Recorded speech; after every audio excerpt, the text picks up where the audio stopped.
Not at all. I felt like I needed to stand up. I don't know. No. So let's begin the afternoon session. We need to go online. We're on. Yep. All right. Welcome everybody. My name is John Long. I'm the chair of the State Review Board, and I'd like to call this afternoon session to order. I'd like to remind everyone that this is a public meeting. It's being streamed online, and the online feed is being recorded.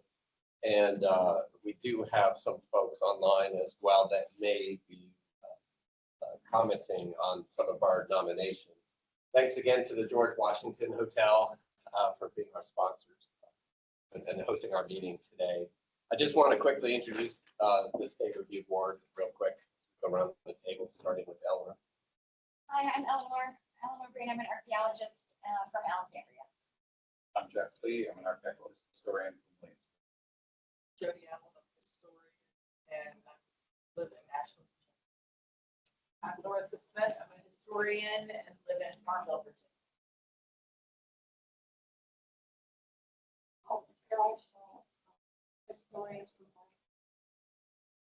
Greg Rutledge, historic architect from Baltimore, Virginia. And as I mentioned, I'm John. I'm an archaeologist living up in Falls Church, Virginia.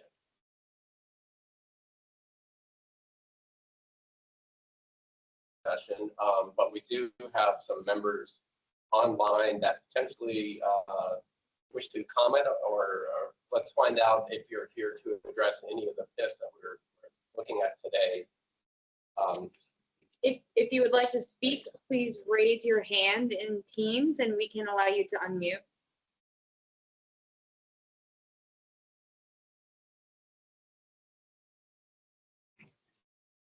Right, Taylor Calray should be presenting on a later nomination.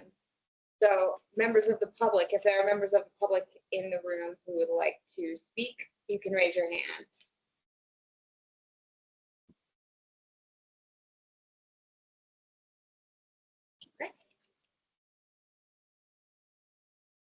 Great, wonderful. I guess you guys had set up a consent agenda for PIFs. I think we have a few questions and some of them that are on the PIF agenda, consent agenda that we'd like to pull out, at least talk about real quick. Yeah, I don't think we need to pull them off the consent agenda, but I did think it was worth, in light of the fact that the McKinney House was returned, the Petersburg House, because of its being nominated under criterion C. Right? That's an insufficiently wonderful example of dominate architecture in Petersburg. That to me just kind of raised a question in my mind about using criterion C for the Talbot Park apartments in Norfolk, and maybe potentially the entire garden apartment MPD. So, and they're both excellent nominations. They're both clearly eligible from my perspective. They belong in the consent agenda. But just given we just had that happen, I wonder if file to talk through the Talbot Park anyway. Whether that's going to be successful, whether that's likely to be successful. We take that as a two-prong related to the MPD. So you can just speak on non-architecturally, but still justified. And then on the nomination itself, we sent it in with part one. And we've already had Jim Gabbard actually comment on it. Oh, great. And he said that he didn't think Spiegel, the architect, was enough of a master. We believe all the Spiegel information, but we're going to pull that back, fortunately being a C architect. We still think it's an excellent example of overall garden style apartment. Yeah. The way they're funded, the way they recap why they were built in the city, who housed them. So I think even if we have to pull architecture, which Robin, if we think it's not this hard, we still start. So, Yeah. did you want to just non-architecture basics? Well, under criterion A, the areas of significance are community planning and development and social history. So that's covered by the way that the city of Norfolk and the state and federal government responded to the housing shortage that developed during the Great Depression and then became very acute during World War II. I think those are pretty much a slam dunk. Yeah, no, I agree totally. eligibility. Yeah. Under criterion C, the NPD is arguing more about it, the garden permit being taken as a property type as opposed to being work of a master because of the fairly consistent physical characteristics and stylistic characteristics, and then the reliance on the standardized FHA minimum standards for light and ventilation. And also the sort of very, very light influence of City Beautiful movement with the inclusion of ample green space and landscaping. I'm not gonna, I certainly wouldn't say that any of the complexes in Norfolk are eligible as City Beautiful influenced designs, but there definitely are in fact examples of the concept of the garden department as it existed in the 1940s. And so I think I'm a little surprised that criterion C may not be applicable for public park departments, but So this is the new model. You guys probably noticed we're doing PIS. They're actually full nominations. Yeah, sure. We're doing that because Jim a while back said he would not review PIF and count it as, he needed, the way the regs read is, you must review something that is substantive in the nomination. PIFs. Now we're doing full nominations, PIFs, so the way it gets more money. Which are reading longer. So this one, even though it is a full nomination, it's still just a PIF for you guys. So we're going to be submitting a full nomination. It'll be essentially the same document, but what we can do is address, you guys have some legitimate architecture questions. That comes up, board has comments. We have not done the full nomination. Yeah, I don't personally have any doubt or any question about any of it, and I love the biography of Spiegel and the inclusion of, I forget which Herman it is, Frederick Herman, I think that's all fabulous. It was just because it came like at the same meeting we found out about McKinney coming back, and it was a pretty good house. I was worried, and so basically it sounds like the nomination was put forward as a nomination with criteria to see, just remove, but everything else as it is. We're going to double check with Jim and see if he wants us to do a wall of C or just Spiegel as a C. C was architecture, the architecture of buildings, but then we also had Spiegel because he's such a prominent regional architect. We thought his importance raised it to the level of C for the architect. Yeah. Jim disagreed. So we may pull Spiegel as justification for C. We may still try for C. Yeah. Based on reason of the. We agree also, and we're leaving all of it in. So the full nomination for the Talbot Hall Apartments is part of the idea? Yeah, so normally when you do, and the NPD is also technically a draft also, officially submitting the NPD when it's finished. So that when you do a full nomination submittal, you have to do a nomination with an NPD to make it back. That's what then you probably know this better than I do, but several of these style apartment complexes in Northern Virginia were nominated 7 years ago. We have one, but also it's part of our problem. Yeah. and then the garden departments of Richmond have an NPD, and they had a nomination about 8 years ago, maybe. Under that, it's an older NPD, it's from the early 2000s, mid 2000s.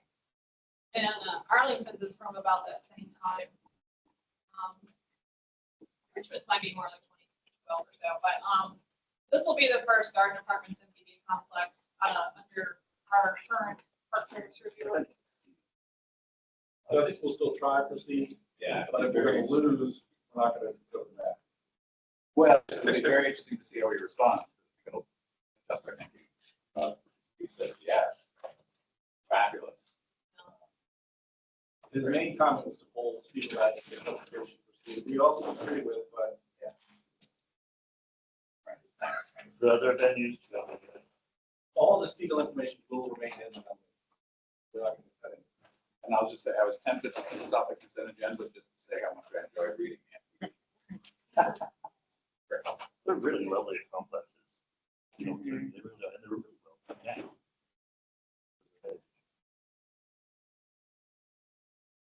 Are there any other on the consent agenda? One to discuss.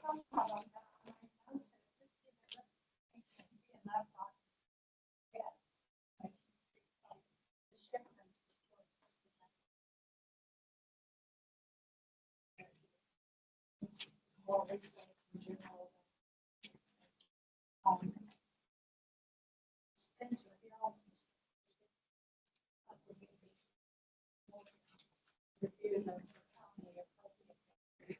some of them that are sketchy information, they're just calling up.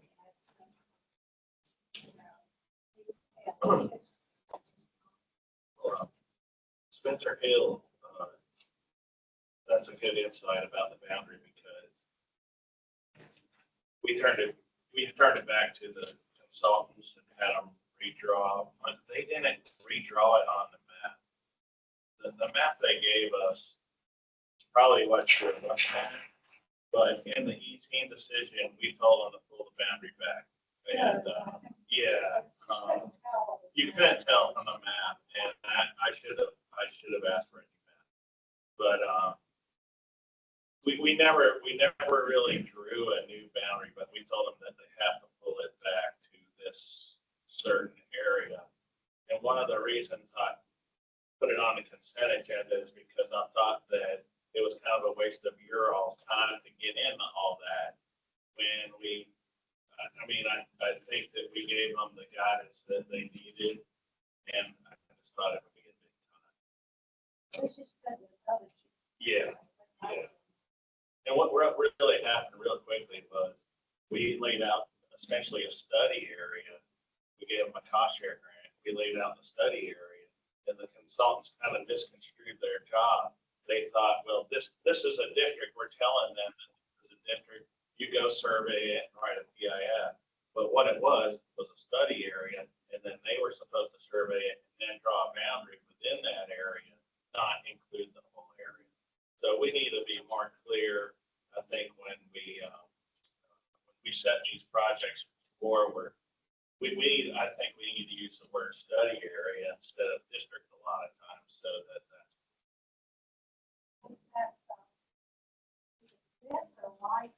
with the, yeah.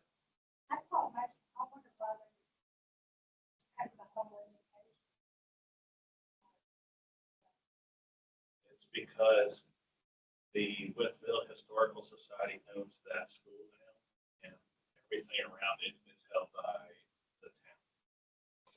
And so they only apply for their own property, and the town really is not interested. They have a historic district that ends almost right at Withville, almost right at the school. And we're pushing the town to expand their historic district, but we can't really push them to partner with the Historical Society to draw a boundary. Oh, and then one other thing.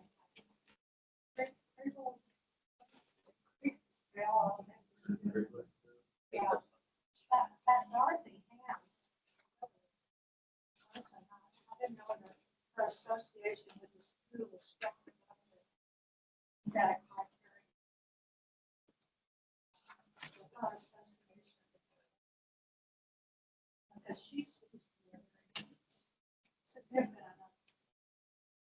Anyway, I just. Yeah, I think if they know for their research, right now it's more about the school, the architecture.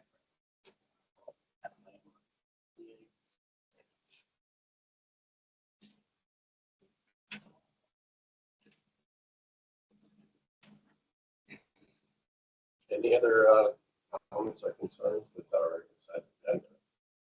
I mean, trusting that staff is obviously put them on the consent agenda, knowing that they're potentially eligible with more research as it goes forward, but still. Not my place to say, but it's not that really what the adequacy to decide which one. We thought you guys would want to talk about which ones you would in. And so it was kind of a, randomized selection, I think, at least for my Western region. Pretty random. Slam dunk architecture, but I put a few that are like, oh, they look nice to talk about, and then some that I put in that are, might be a little more controversial, you might have something to say. So, it depends on, like I said, that's my opinion. Slam dunk architecture.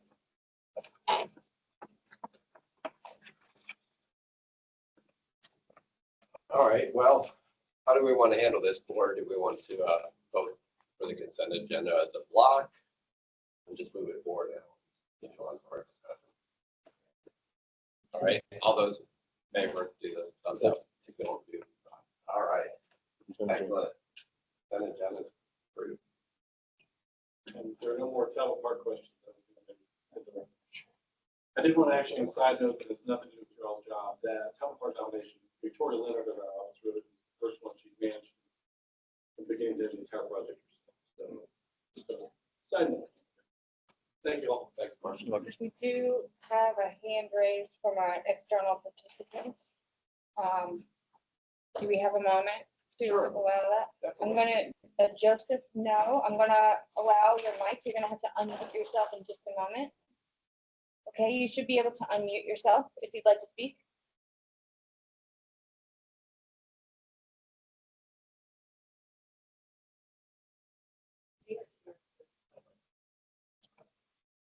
All right.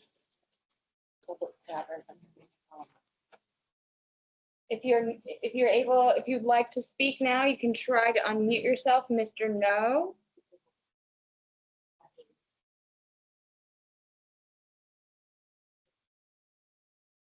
Hey, good afternoon. Can you guys hear me? Yes, we can. It's Joe Noe from Sublets Tavern. Are you guys aware that the audio is absolutely, we can barely understand you guys? Okay, thank you. This is meant for a smaller, the microphone we're using is meant for a smaller room and it's set up in a very long fashion, so not optimal for this space. Do you want to move it? I don't know that Down? we can have much more slack here, but let's We see. just want to speak up. Yeah.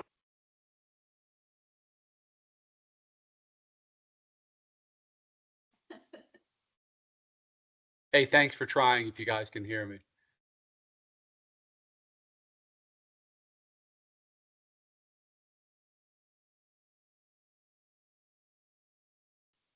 All So right. do we want to start with the eastern region and that way Mr. Noe can jump off the.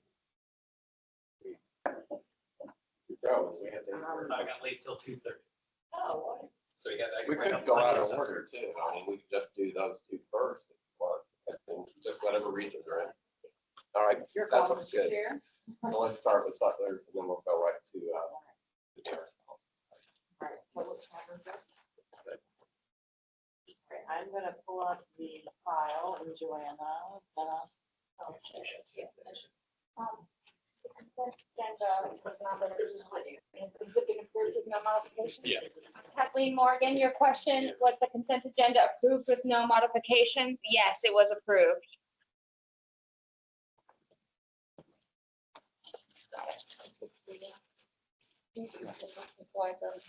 Okay, so you just go through. All right, so yeah, just a little bit of background. This one is not controversial or anything. I thought it would be really fun though. It's interesting. Architectural historian, I know you are going to love it. So I don't know, scroll through some of the photos. This is in Powhatan County, the north side of Huguenot Trail between two former ferry stops on the James River, Manikin Town Ferry and Jude's Ferry, which made the tavern portion of this building a convenient spot for travelers. So the current parcel is now about 3.5 acres. It was originally part of a 107-acre plot that Peter Sublet purchased in 1748. There are two sections of this building. The earliest section of it, the house, is attributed to Peter and his wife circa 1750. I think that is based on deed research. And I'm not sure if there's any other physical evidence backing that, but that is the what you see on the right side of this photo, basically the 5 bays to the right of the center. So the current building is the result of combining that earlier east section to the circa 1815 west section with a central hyphen in the middle. The east section is said to date to the mid to late 18th century. It was originally hall parlor type with gabled dormers on the front and rear. The current double-shouldered chimney was damaged by a road project in 2020, but the damaged bricks were replaced, mortar repaired. The west section dates to circa 1815 and is a two-story, one-room plan with shed extension on the back. The shed room held the tavern and bar supplies, and then later was part of a post office. The main room downstairs in the two-story section was considered the social room, and upstairs was the sleeping room, quote unquote. The west chimney was replaced in 1953 after a lightning strike. Yes, yeah. So then in 1813, then property owner William Sublett was issued his first tavern license by the county, and subsequent licenses ran in 1844. In 1819, the tavern was established as a post office with William Sublett as the postmaster. He remained in that role until 1858. The tavern and post office remained open through the Civil War, and the post office served the Confederate Army. The building is a recognizable landmark in Powhatan with a long history serving multiple uses, from dwelling to tavern to post office. Subletts remained in the family for many years, and Andrew Porter was the last postmaster of Subletts, was married to a descendant and lived in the house. Let's see. So at that point, after the post office moved, the property fell into a state of disrepair and neglect.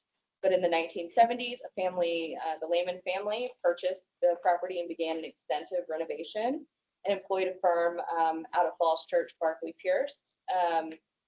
And I am not sure about their role in restoration projects at that time, but it was significant.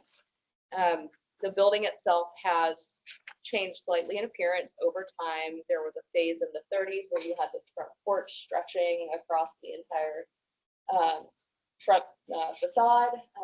In 2019, I think Preservation Virginia did pretty extensive research to determine the shape of the original entry porch. So all of that, your phases of rehabilitation, addressing deferred maintenance since, other than modernization of bathrooms, kitchen, updating systems, that kind of thing, material replacement has been in kind, even using lumber from a local mill. The building continues to convey its historic character as well as its local significance. So we were looking at this as an embodiment of the characteristics of 18th, 19th century vernacular architecture, as applied to a dwelling as well as a tavern, and then also possibly looking into its significance as a restoration, rehabilitation during a time when that was really getting going, Colonial Williamsburg and other architectural firms. But there's just not enough information there yet to put that down. But that would be something I would be interested in considering. So yeah, again, this is more of a fun one. Would love your thoughts on it as the foremost expert. It looks great. Isn't it? I mean, Yeah, and I appreciate a couple things versus the floor plan, which is really helpful. Oh, Um, yes. Yeah. And then also the applicant or you or somebody provided a lot of useful details of joinery, and there's a couple of wrought nails in Yep. there. So just to sort You of did. reinforce, pretty good because it's an estimated date, it's Yep. a circa 1750. Mhm. Those details really do help sort of reinforce that it's a plausibly colonial era thing. Yep. For the ultimate nomination, a couple things that are just worth pointing out is that whatever they call it, the great room, I think it's listed as the parlor on the hall, on the plan. With 3 windows in the front, Yep, three yep. windows on The the older back. section, the bigger room of the older. Right, that Yeah. one big room. Yeah. That's very much set up like both Weatherburn's and Raleigh. The large room at Weatherburn's Tavern and at the Raleigh Tavern in Williamsburg have 3 windows in the front and three windows in the back. So this is the most important and most public room. It's by far the best lit. It's the most spacious. It's clearly just based on that. Well, that actually would have been the house. Oh, so this is before it becomes a tavern? Yeah, so the tavern was a totally separate building, and they became connected with this hyphen that they built between the two. Well, that So makes that- it even more interesting. I I mean, know. there's a piece of this that it's difficult to tell early taverns from houses. But I have to say, the three windows lighting the front is very Tavern. unusual for a house. Yeah. It's very Yeah. tavern-like. So maybe there's just more work to be done to sort of work out. Really the, I don't know. I mean, it looks like one of the great tavern rooms. Hanover Tavern, I think, also has a big, very well-lit room, though that one might be a little bit later. so Weatherburns, Raleigh. Yeah, um, yeah. Hanover, you say Hanover? Hanover is the other one that's, relevant and contemporary. I see the floor plan again, Jeff. So that was actually formerly early. So, but it helped me kind of orient. I did that one, so this is better. Just the plans, particularly for these early buildings, are always really helpful. For sure. And I know people don't always have the expertise to provide them, but Right. whenever, Oh, no, it was, yeah. whenever they're possible, they're great. This one's complex with the different stairways and the connector.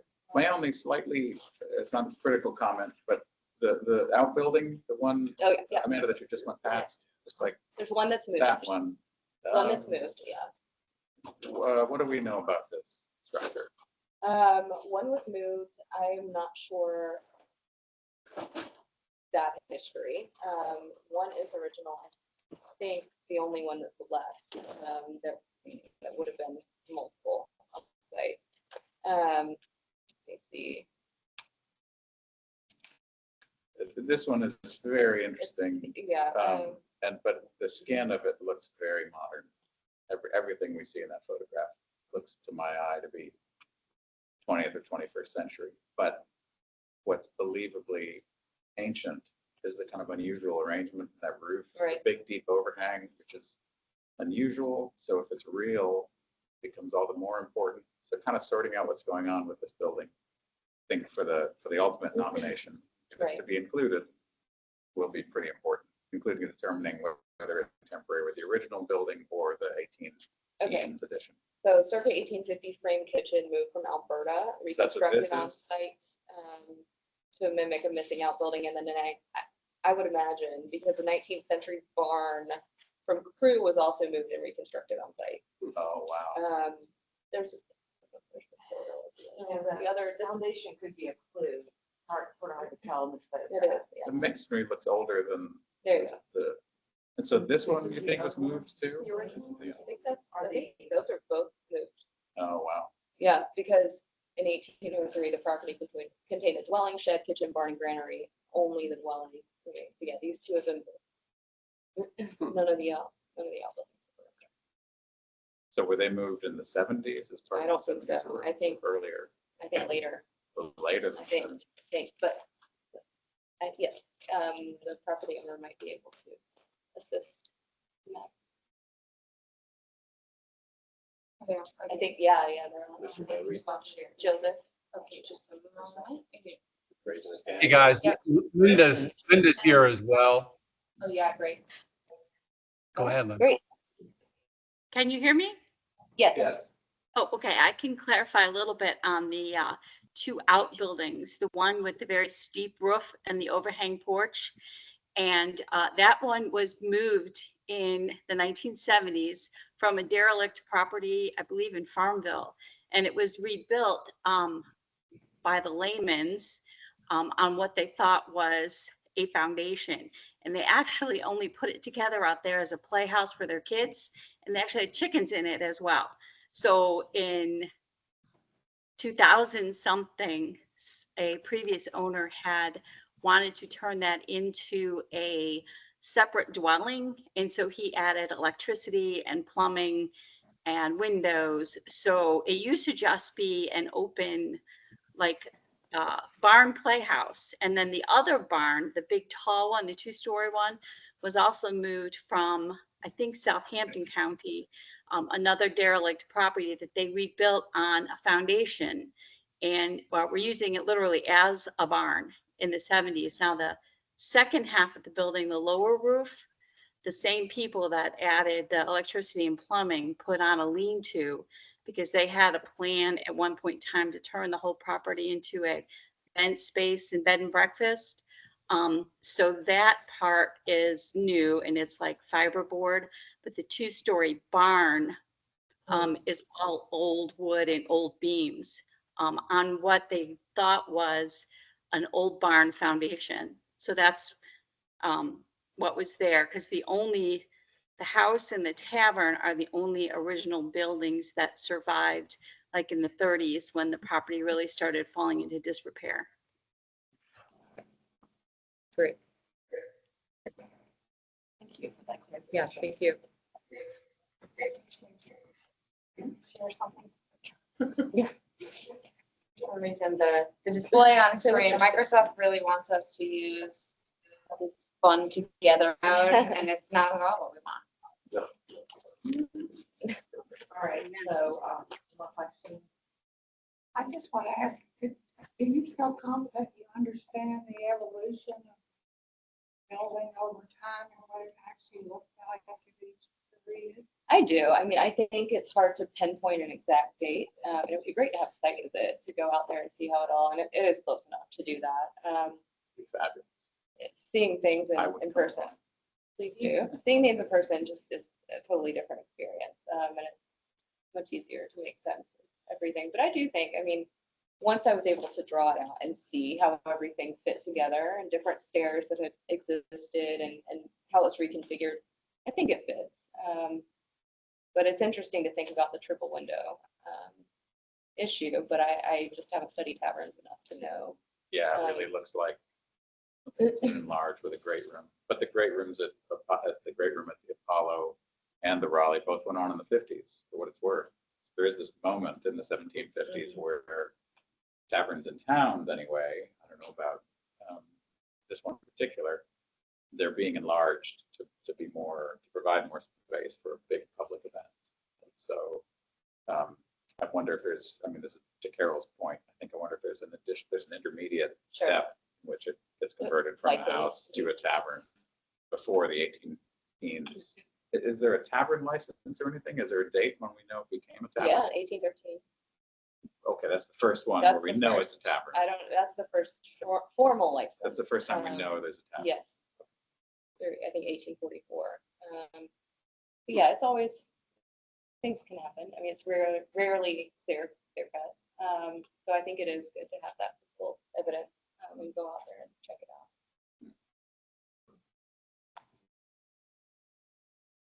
I just had a quick question. It said that Sublet emancipated Oh, yeah. enslaved people, and then pretty early on, Hired. time of the Revolution, but then Hired back domestic servants who actually, there was in the 1937 WPA survey, there was an account of a quarters building, I think 6 rooms, plaster walls that stood at that point. I mean, it was a massive holding,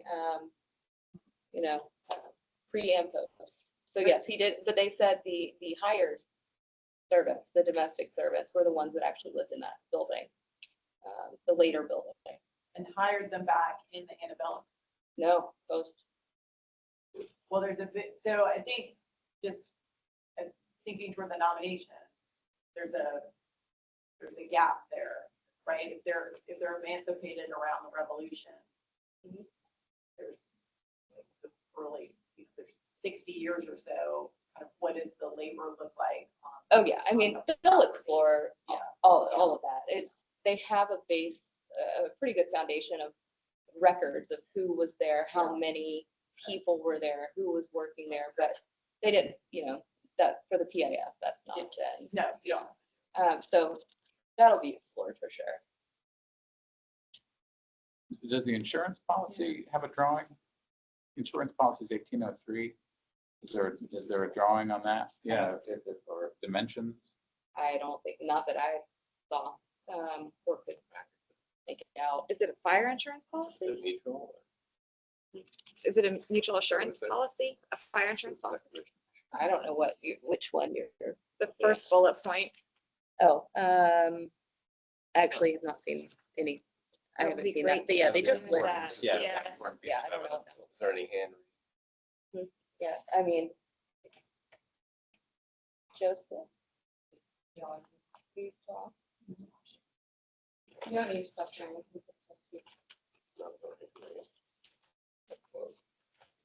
okay, are you able to hear? Joseph? Linda? There you go. Okay, if you can hear me, in the bullet list there, you list the Declaration of Assurance dated 1803. Do you have any drawings or any sort of illustration that came along with that? Or any list as to the numbers, the Size of buildings? the building. Yeah, anything? Can you display that on your screen? There is a photo. It is just in the bullet list on the PIF, on page 3, if you have the PIF in front of you.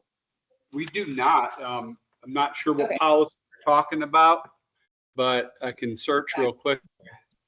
It just says in the Declaration of Assurance dated 1803, the property contained a dwelling, shed, kitchen, barn, and granary. That's all it says. It's not actually an image, but didn't know if you had reference to that record. It was in a group of papers that Paula Lehman had left with the house. And that was just one of the prints that we had that we included to let you know what at some point in time was actually on the property.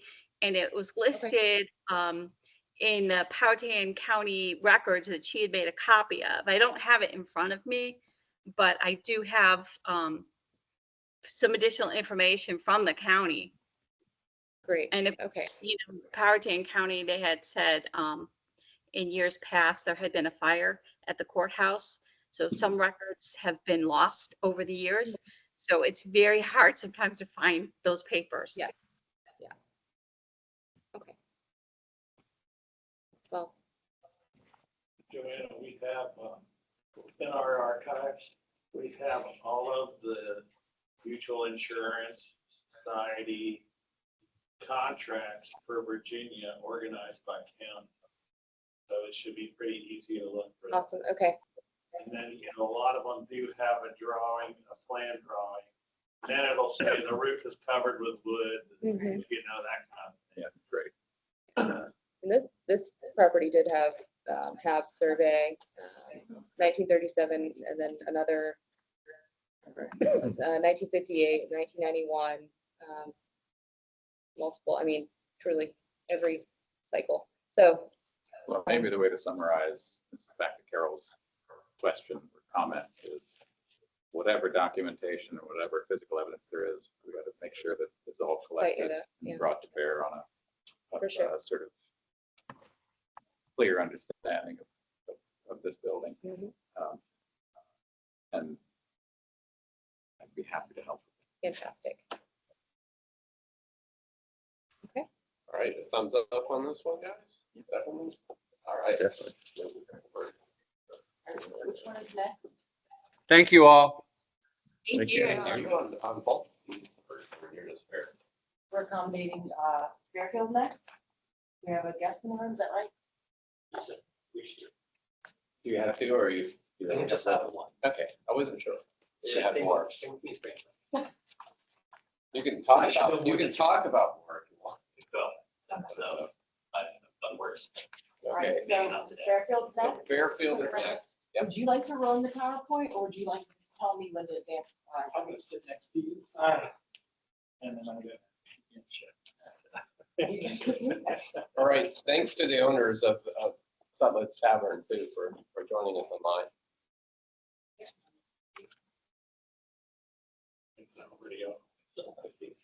No worries at all. And thank you guys all. All right.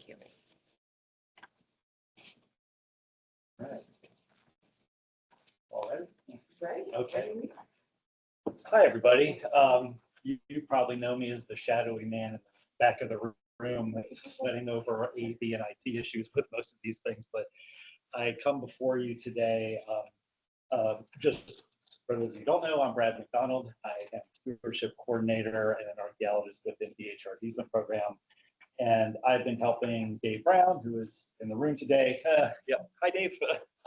Who is the author of this PIF, to help shepherd through the Fairfield Archaeological District. And the reason that I'm helping with it is, and we can go through this in the Q&A session if you want, but basically the acknowledgement or the approval of this district by the SRB will help to Fairfield to acquire additional property for conserved lands going down the road that are associated with the Fairfield property. So with that being said,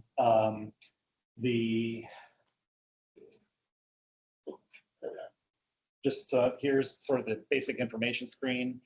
The district is located in south central Gloucester County near the community of White Marsh. Acreage is about 859 acres. The period of significance that we've drawn up for this one is 1648 to 1947. And the relevant thematic context and areas of significance are on the local level with criterion A and C relating to the Burwell estate, as well as the post-Civil War African-American occupation and settlement of the property. Criterion A under local for exploitation and settlement, given the well-documented 17th century cultural landscape that Fairfield has identified out there. And lastly, of course, criterion D for historic archaeology, information that's already been gathered, as well as additional archaeological potential, information potential. And especially sort of a special extra asterisk there for ethnic heritage as it relates to the African-American occupation of the property.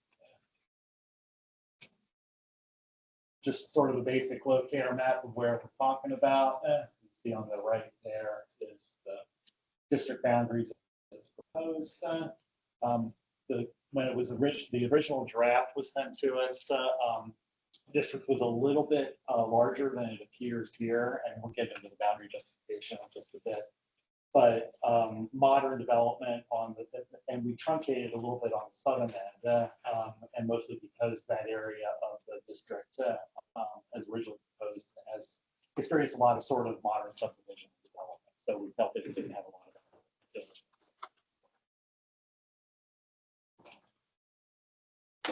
So the boundaries are based on a couple things. Firstly, an 1847 plat showing the boundaries of the farm as it existed at the time. That coupled with the years of research that Fairfield Foundation has done out there, and you can see that on the map on the left, showing all of the various resources that they've identified that comprise the district, these various temporal components that we're going to talk about.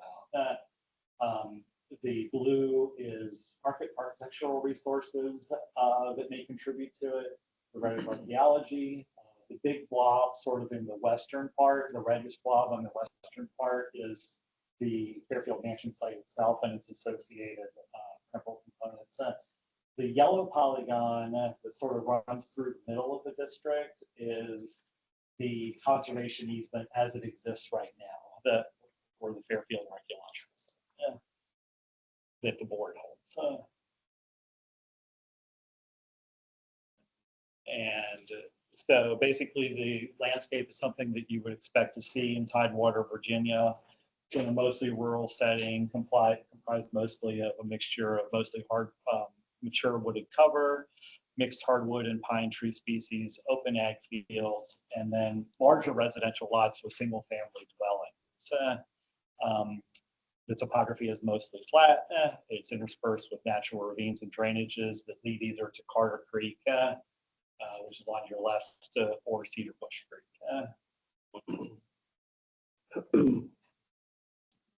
Just another closer view of sort of the universe of resources as it's known right now out there.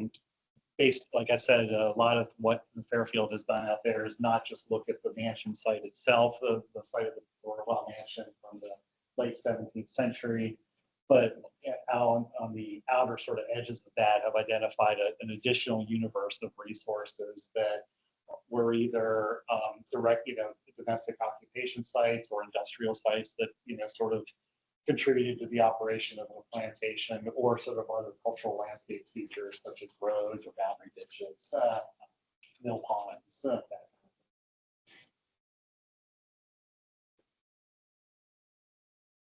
And this is sort of places the resource in a larger context. As you can see, there's sort of a lot going on there, and there's also a lot of additional sort of land in the vicinity. So sort of at the top here, my cursor or not, this looks like that. Go ahead. There we go. I'll get it for a second. Yeah. So up here is Fairfield. Down here is National Comico State Park, which is conserved land.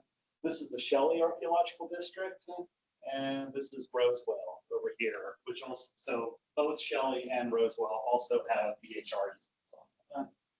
So there's a pretty good sort of critical mass of conserved lands out there, especially as it relates to the archaeological heritage of the area, which is pretty amazing. So in terms of the identified resources, there's numerous archaeological sites and some standing architectural components that are diagnostic and representative of several temporal periods of Virginia history and prehistory. Previous excavations have identified evidence of human occupation of the property as early as the Middle and Late Archaic throughout the woodland periods in terms of prehistoric feats. The primary historic occupation of the property began in the mid-17th century with the establishment of a settlement along the eastern bank of Carter Creek by Lewis Burwell and his wife Lucy. In this area, they established their residence, which eventually included the 1694 brick manor house, the remains of which are still present on the property and recorded in BHR's permanent archives as 44GL24. The house remains and its immediate environs have been the focus of years of archaeological and historic research by the Fairfield Foundation. And the L-shaped footprint of the house as it existed when it burned in 1897 is now preserved under a larger sort of wood frame and metal roof protective structure that Fairfield recently constructed. I've got some pictures of that as we get later into the presentation here.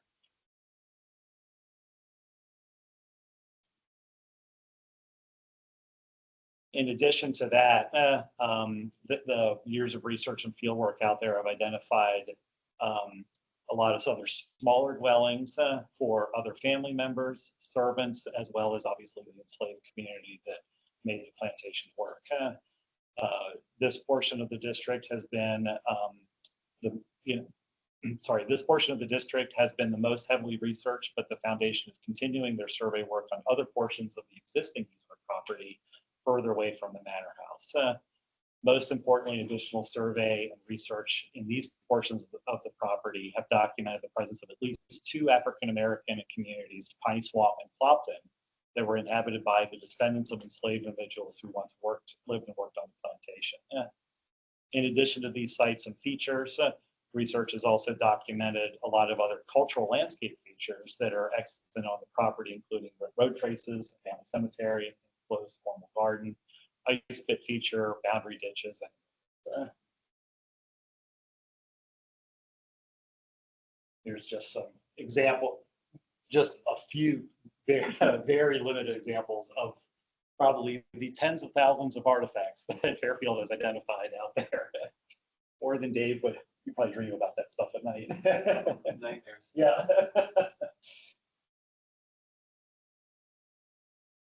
And these are just to sort of close out in terms of the presentation. These are just some images. Dave and I took a drive around there in mid-May to just sort of get some general views of it. To give you a better sense of what was happening out there with the chronology. So following the occupation by the Burwells, the plantation was occupied by the Thurston and Levitt families through the 18th century and the first half of the 19th century. Continuing research and recovered material culture has produced robust evidence for these occupation periods as well. While the foundations of Piney Swamp and Clopton were laid in the antebellum period, both of these communities experienced a great deal of growth in the period immediately following the Civil War. Shortly after the end of the Civil War, the Levitt's ownership of Fairfield ended as well. With the emancipation of the formerly enslaved community, many of these individuals and families stayed on the former plantation lands and began to purchase or rent smaller parcels to begin their new lives. Local land records indicate by the last quarter of the 19th century that there were approximately at least a dozen Black landowners along the south side of Hickory Fork Road as it exists now. As these communities evolved, other landmarks such as the church, a school began to also appear on the landscape. The site of the Piney Swamp School, which is in DHR's records, is 44 GL 551, has been identified and investigated by Fairfield Foundation archaeologists. And standing structure, one standing structure within the district, Antioch Church, which I have a picture of later on, was constructed in 1922 and is still used by the local African American community. Another well-documented research related to this phase of the period's property history is the former homestead of Randall Carter, 44 GL 412, which I actually identified in a different life. And then Dave augmented that research as part of a VDOT project. Previous excavations revealed a wealth of material culture evidence, domestic and commercial life amongst this community during the late 19th and early 20th centuries. The period of significance sort of ends with the closure of that Piney Swamp School in 1947. That's how we sort of began to the period of significance for the larger district. So these are some views here of it when Dave and I were driving around. So as you can see, it's mostly wooded, and while there are some paved roads that go through the district, a lot of the smaller roads are more like gravel or urban roads. And the homes along this has been subdivided out, but they're larger lots. And as Dave so definitely explained when we were out there, I mean, he's got relationships with all of these folks, and they regularly report on their larger properties that, they find stuff in the gardens all the time, or whenever, they do a little bit of ground surface artifacts are turning up all the time that directly relate to the period of significance of this district. And so even though there is some development there with the houses and septic fields and stuff like that you find in residential communities, there's still obviously a pretty good volume. So just some views here along the roadways within the district. There's the Antioch Church on the top left. Bottom right is the Mill Pond. It's sort of on the north end of the district. Just more views of the open space closer to the mansion, the Manor House site. And then the one on the lower right is the protected structure that was put over the ruin itself. Just more views that are just very typical of the landscape there.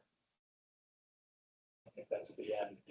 So basically, for just sort of close it out, the foundation definitely wants to continue, and as they are probably even today, they're out there digging and identifying more sites, more features, more material culture associated with this district. So that's just an ongoing research and fieldwork effort that's happening there. And not just, sort of geared towards the Burwell estate, but all of these sort of different occupation phases that we're talking about through the 19th century and the early 20th century. So, and like I said, the main reason that Dave and I have been working together on this is basically to, with, the SRB's approval of this, it's definitely going to allow Fairfield better flexibility to purchase additional parcels located within this tract and put them under conservation easement for perpetual protection, which I think is most richly deserved. So anyway, that's pretty much what I got, but I'm happy to answer any questions, and then you seem to have a subject matter expert in the back. So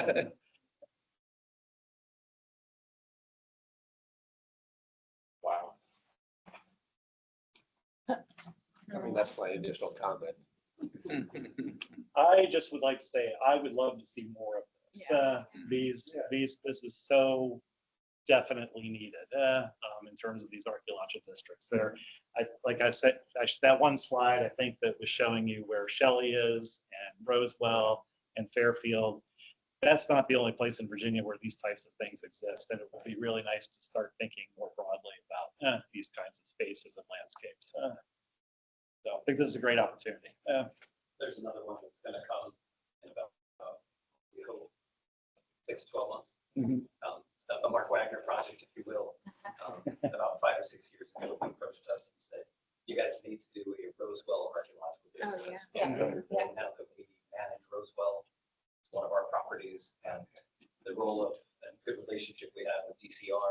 who owns a ton of the land. And the property owners, there's only 1, 2 that would make up the rest of the district. So it'd be us, DCR, and 2 other property owners, and it would cover 600 acres. We're optimistic that we can have that. You'll have 25 archaeological sites, some of which have done phase 2s, most phase 1s. Lots of great archaeological historiography to go along with that. But no, we've been anxious. Also, for those of you who know Elizabeth Cook, Libby Cook, who was working for the DHR for a while, she's been sketching it out while living in Nevada and Western places. So that we're optimistic we can take all of that and do this again.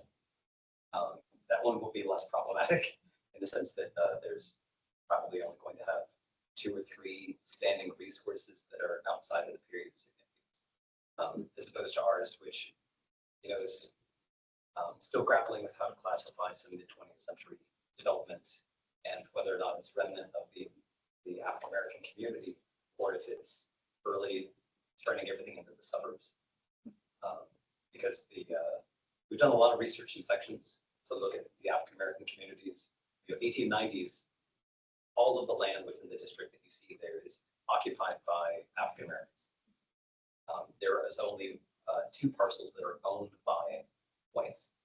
And, one is Fairfield, and the tenant is African-American, and the other is the mill. And the mill is run by African. So, and I'm sorry, and there's also a store owned by a white guy, and by and large serving the African-American community. So, for us, with our research and outreach to the African-American communities that persist, because we now control 3 properties in close proximity, we're working with all of their descendant communities because so few folks survive in the area, and they're helping us reach out to the diaspora of these communities to bring them in. So lots of Zoom calls with folks in New York and Philadelphia and folks talking about where they spent their summers, still showing interest. We're optimistic that we can start finding areas where even with Timberneck, which you guys recently approved, 3 or 4 years maybe, the update of the National Register nomination around the house, the entire park, plus the area immediately outside of it is deserving, in my opinion. So that's the long-term goal. That would probably follow the one we do propose one. So John, your official comment was wow. You don't have to write that down. I'm curious, since we were encouraging more of these, do you have any other constructive comments? And for the non-archaeologists on the board, was this sufficient? Did you get what you needed in order to evaluate this? Is there anything that you thought was missing? Anything you thought was done particularly well?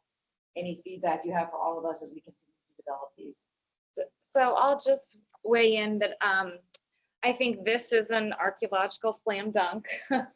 I think it's a model for future districts because it's the continuum of history and how all of those periods and eras flow into the next marked out on the landscape. So I think it's really good. My constructive feedback is I think that we need to ensure that these archaeological nominations districts, the Indian Springs campsite, that we are listing where the archaeological collections are held, because if we're saying that these sites have the potential to yield information, that information is not just in the ground, that information is in the collection as well.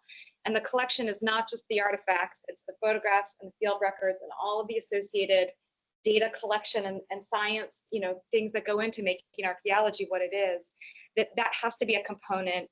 It has to list where the repository is. And that you have all that information, so that would be very easy to fold into either it's a primary source listed at the end, or there's just a line in there about the size of the collection and where it lives, who curates it. And I think that needs to be added to the Indian Springs Camp one. It needs to be added to this, hand site, all these sites need to include that information. That's good. And then my question is, because I'm not as familiar with archaeological districts, is what is the approval of the landowners whose land is not Fairfield? Like, how does that work in a historic district? I know it's like half plus one. Like, how does that work? Well, I assume it's Same for a Probably the same structures process. district, you Okay. have to have permission from, everyone, or. Well, not, or we it's have- not we have to everyone though, do- is it? We have to do the notification for all the. Okay. Jason. All the owners, and then as long as more than 50% do not object. Right. Good. Okay. This is the first archaeological district we've done in a very long time. I'm eager to see the Park Service comments that we may get back from this, especially in terms of defining boundaries. It appears as though it's a slam dunk in this room, but there's a chance that we might be asked to refine or adjust. But I'm sort of taking this as hopefully the first of many more. So maybe expecting some feedback from the Park Service, since we're not, old hands at doing archaeological nominations at this point. We sent this up to the Park Service prior. Marcus Preliminary. said that he had prepared like an entire nomination basically, and that way he can send it at the That level was of the park. for Steve, for the, Right, but, Tax credit. for tax credits. only. okay, I was just saying this is tip form, so can you send that?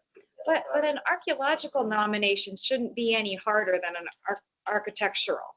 They should be treated exactly There's the a bulletin- same. There's a bulletin where all this information Yeah, is that right. none of us have the, Okay, I just want to make sure that the Park Service is treating them all. Yeah. There's a deeper well there. Yeah, We'll just leave it at that.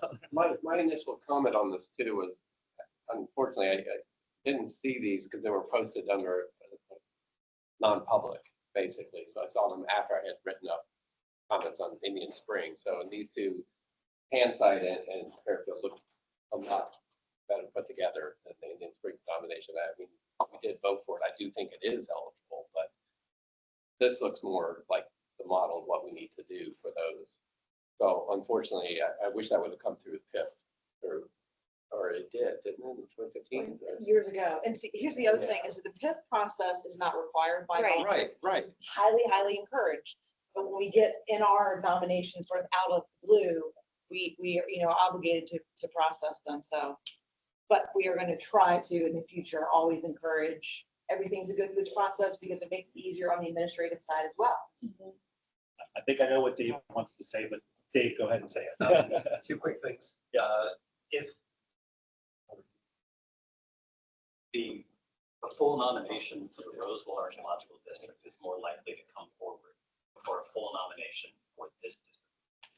And that's largely because there's only 5 property owners in the other district. And the real big thing for us is outreach with all of the property. So that's easy, because I can sit down with DCR, we have a good relationship so far, we can see where their mind is. And when it comes to the other property owners, I know personally, it shouldn't be a difficult thing. And we own or control a portion of the district, so that's easy. The Fairfield one has probably 75 different property owners. They almost all have 1980s, 1990s, and 2000s homes. And because of that, we want a balance to go ahead and I'm exaggerating the number of property owners, but there's enough where you want to go ahead and say, I'm not going to drop this on you and say in 5 weeks, there's going to be a vote about the district. It's going to be a very slow, hey, we're going to do some one-on-ones followed with, some maybe group meetings if folks want to do that. That is even before the actual preparation of the nomination. Because if there's not an appetite for this, or because we've gone through Glitz Island, because we've gone through a couple of other ones recently, where there's some really inspirational counter arguments for district. I mean, just the organization that we saw with Glitz Island was scarring.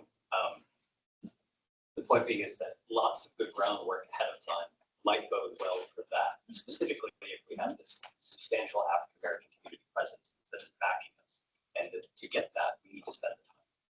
And we need to listen. And it may not be that they want to support it, which would then put us in a different direction. But at the very least, we have 2 steps. It's going to take a couple of years. Having this in place, because we're already having to start the practice. What does it mean to have a register eligible district that is not listed on the national register? And then talk with property owners and get them involved. For us, it's a gift because we have a reason to go talk with folks. and to introduce herself, to have the moments. With Rosewell, again, it's 5 property owners. That one could be a wonderful conversation with the National Park Service about, how much phase 2 work have you done? How much is your phase 1 work? The collections condition, what are your reporting standards? How do we go about evaluating this for integrity and significance? And I think that'll actually be easier. Yeah. And hopefully that could be a really good model. But, we're getting there. And just to add on to what Dave said, I mean, basically, it's obviously going to be sort of a longer burn with this. And getting a natural reservoir eligible district determination that clears some policy hurdles that we have within the easement program to get these things under conservation easement. And I think if we can clear those hurdles with this, it makes an easier conversation, I think, with some of these property owners going forward for future acquisitions. I have an architecture question on the screen. This old house, that little gabled roof section on the front there. Does anybody know what that was for? Sorry, so please point. You can set small. And Jeff, you might know what this is. Jeff, do you know what that was for? Thank you. Get the word right, or Carl will come. I know, it would haunt me in my dreams. I'll probably see him next week. Hit me upside the head. It's an exterior cellar entrance. Okay, that's what I found. This Hey, one. I know. I'll tell Carl. As an archaeologist once told me, it's a bulkhead entrance. Yes. And Carl corrected me. That's for a ship, dude. He didn't actually use the word dude. So we think it's second or third period because it's not linked into the foundation. Yeah, it's a cool little feature. It's the first test unit we dug on the place was only a short 24 years ago. I was gonna say, Eleanor Green dug on the site. I was gonna according to say. My records, in 2002. to see the evolution of this site and this area and all the work that you all have put into it and to culminate into this, it will be very exciting. It's an interesting transfer from, wanting to dig square holes in the Yeah. ground to wanting to Being big. preserve in perpetuity landscapes most likely associated with the period you never thought you would study, but that is perhaps much more satisfying than any of the work that we've done in the 17th century. That's why we got in the business, and then working with communities, it's honestly far more satisfying. By the way, the Antioch Church, we just a few weeks ago helped them submit by the deadline the cemetery grant application fund. So we're excited about that, and we will be celebrating Antioch Week, which will be a 5-day over a weekend period in August, where we'll be doing oral history interviews with Dr. Jessica Taylor at Virginia Tech. And it's all kind of community driven, and then we're providing assets and assistance for that. We hope to be hiring an historic mason to come on board that will allow us to extend the services we provide to the community. First, for our easement properties that need a lot of maintenance, but then potentially also working with other communities by having some resources where we can find funding to go ahead and help them with not just preserving archaeology, but maybe also some.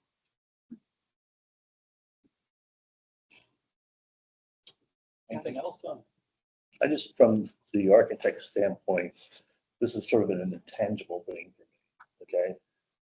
So to be able to look at these in the future, to understand why are we looking at it. You mentioned it earlier, you said the applicant there. To understand why we are looking at this, what we think we're going to find from it would be really helpful for you to understand. There is some information in there. It's always a good thing for us to be challenged to communicate to all audiences. And so particularly with folks who have specific interests. And we've been doing some of it for years because folks all find a way to connect. A lot of times it's that photo. And some of the times it's independent and contradictory to the photo. It's the last thing that they're interested in. And so it's like if you're working with all constituencies, you find the fragment of nail or just the open field or the cemetery that's been unclaimed for a long time. It's care. It's a large enough area that frankly you can connect with almost anyone as long as you're willing to talk about it. If you're a building person, terms of the archaeology, it is the organism that is the plantation and the post-plantation landscape. And this has been demonstrated through not just stuff you can see on the surface, but also subsurface that Dave has amply demonstrated over the years of, like, the interweaving of, building remains and root cellars and trash pits and all the stuff that comprises an archaeological landscape, whether it's with intra-site or inter-site, both things are at play here. That's the architecture. That's the built environment of an archaeological district. All right, so you guys, thumbs up? Yeah, thumbs up. Oh, gosh, yeah. All right. I was gonna say, wow. Thank you, guys. Thank you. Thank you. I'm gonna go put my other board meeting hat on. So, Have a good trip. Okay. Thank you, everybody. Any questions come up, we're fine. So, John, do you want to jump back to the top of the agenda now, or Sure, we've got, that would be the Western? we've got about, what, an hour left? Taylor's on as well, yeah. Oh, Taylor's oh. online. Taylor Calloway is probably still on the line for the website. Yeah. I'm trying to And five get some stuff behind us, so I'm giving John, Pretty you much want to do next that one. now, or? Pretty do much you wanna next in line. go back? We can jump back to Taylor's site. Okay. I didn't realize. he was on. Taylor, are you able to share your presentation, or Amanda, do you have a presentation? I do, yeah. Sorry. I can't turn off the together mode thing. Yikes. I've never even seen that. I And we know. use Teams every, Teams- multiple times a Microsoft day, every day. decided that we need this feature.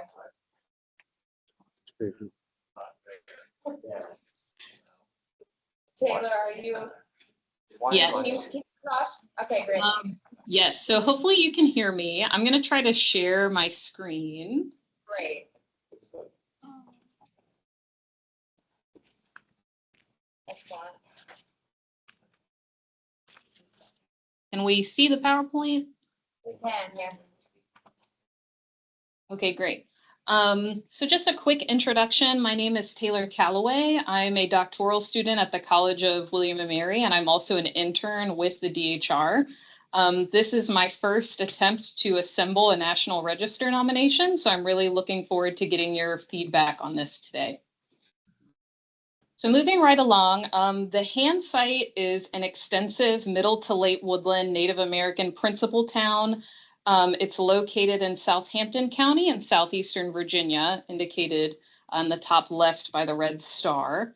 It's located on the west bank of the Nottoway River. And so what I have argued in the draft nomination is that I believe the site is eligible under criterion D.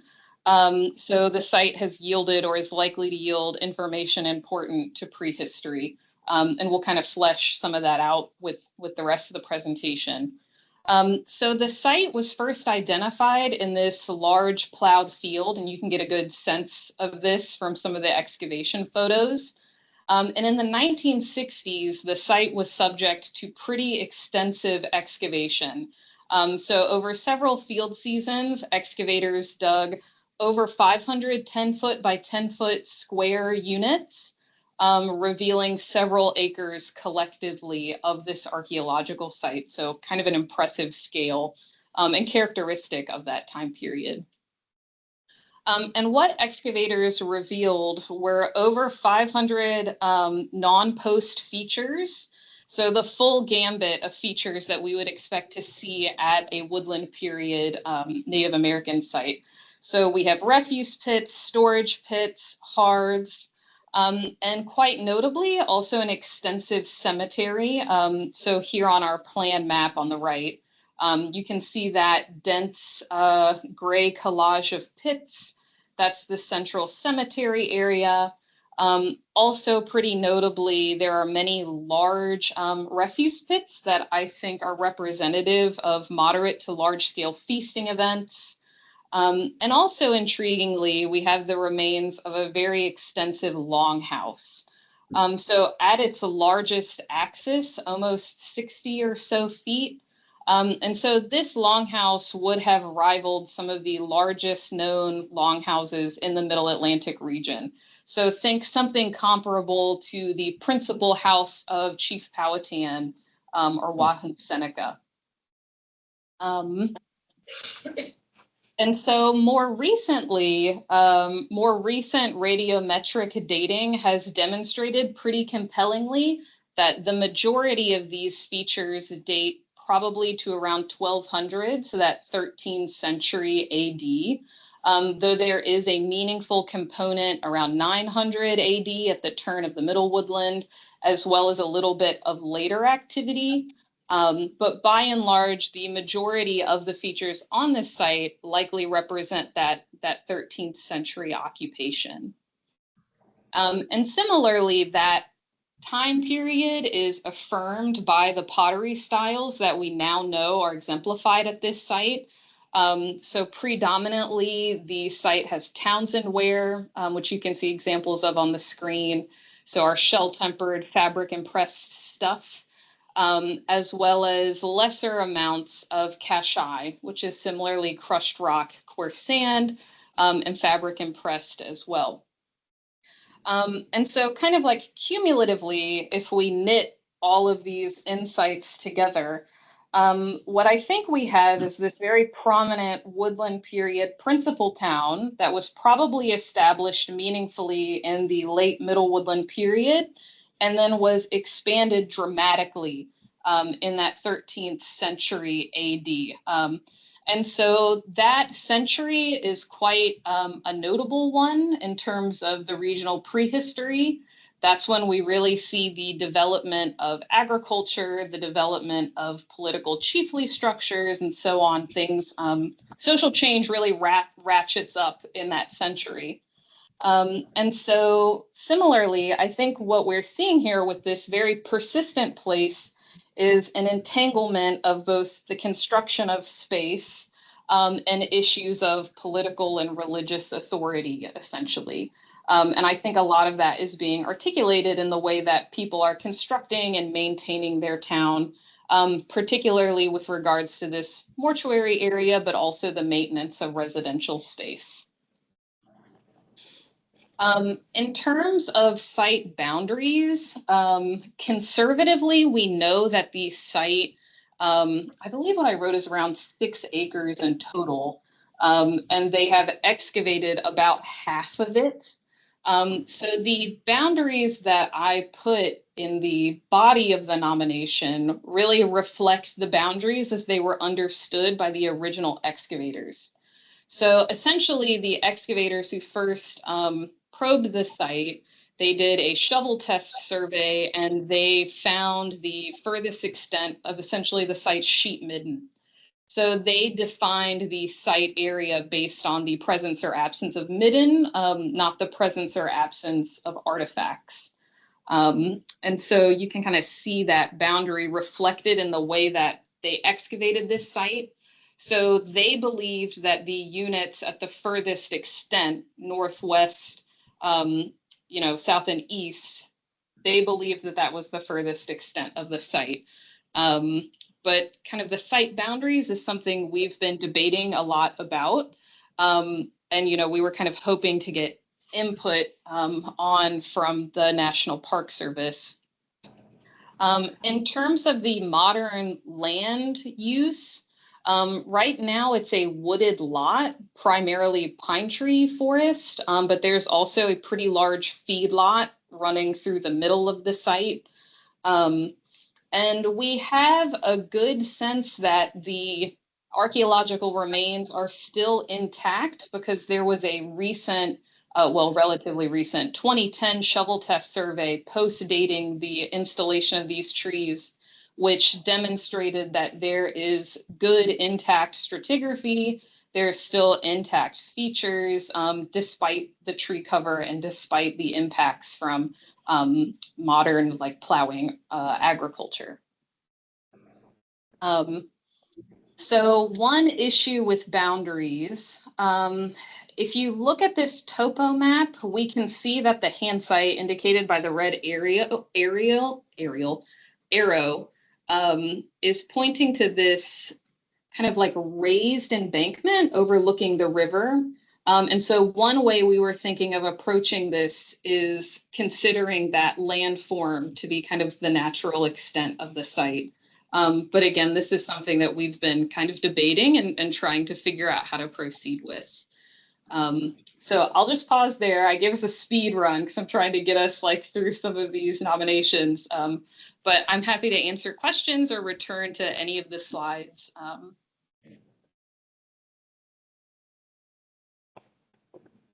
Obviously, this is ready to go. Yeah. So I don't want to spend too much time because we do have a lot on the agenda, not to say that this site is not less important than any of the others on there. But I do like your idea potentially of the landform being a natural boundary for the site if it could be shown that way through potentially some more testing as well. But it also looks like it was continually occupied on the landform. So I'm not sure if 124 and 40 below are contemporaneous with 22. You might just have one continual occupation of this entire stretch at the same time, which is not unusual either. So Right. Yeah, and I wouldn't be surprised if with additional research that may turn out to be the case. Part of the logistical struggle is those surrounding sites have had almost no research. So we can't even confidently say when they date to, though we do know that they are meaningful, indigenous Native American components. But one thing that we had talked about was, thinking in terms of a district, if that would make sense in the future. Yep. Ownership could be challenging in this particular area. I don't know how many property owners are on this particular land, the general riverbank here. And the Park Service will likely give us some really good feedback about that boundary. And it's definitely not necessary if we were to be able to delineate the boundary along that, essentially that whole white portion that you see there on that landform, that we might not need to do any more physical testing if there are compelling ways to describe the integrity of that place, since we know that the core of the site is in such good shape. And the other comment was any consultation with local Native American tribes, especially if we're about to get a TIPO, as Julie had mentioned as well. So that might be one aspect to tie into this before proceeding. Yeah. Thank you. I think that's a great suggestion. My only question was just because this is Southampton County, where does this fall in relationship to that route around Southampton? Are there 19th century, might there be 19th century artifacts here too, in other words? So the excavators certainly didn't note any 19th century artifacts. The latest things that they were describing dated to the protohistoric period. But they were also really looking for a specific thing. So I wouldn't be surprised if there are additional later resources that excavators were just not keyed into at that time. That's a great question.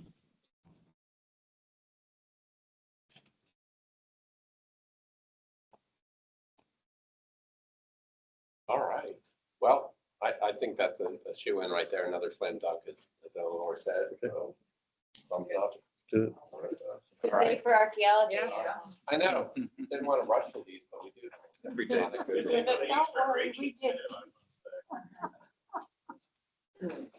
Thank you, Taylor. Thank you Great. very much. Thank you. All right. I'm not sure who has furthest to go home. Doesn't matter? Okay. We set the western region first just cause, so you want to start with Mike? Sure. Mike, do you want to drive the PowerPoint here or do you want me to do it? Yeah. You can do it. Let's try it for the first one. This is pretty, I think, cut and dry, which is Redland. Yeah.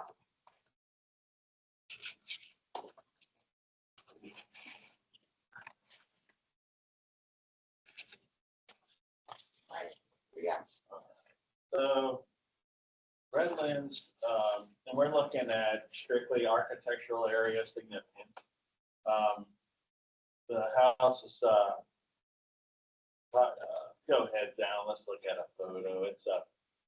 It's basically right below Afton. You know, where Afton, you know, crosses the Blue Ridge there. If you just go down Afton Road, about, I don't know, a couple of miles, this house is right on Afton Road there. So it really is on the eastern slope of the Blue Ridge. It's probably erected in 1836. Although appended to the rear, like many, if not most vintage farmhouses, the original brick remain very well preserved and cared for. The most unusual feature is the checkerboard appearance of the Flemish bond facade created with the use of glazed header bricks.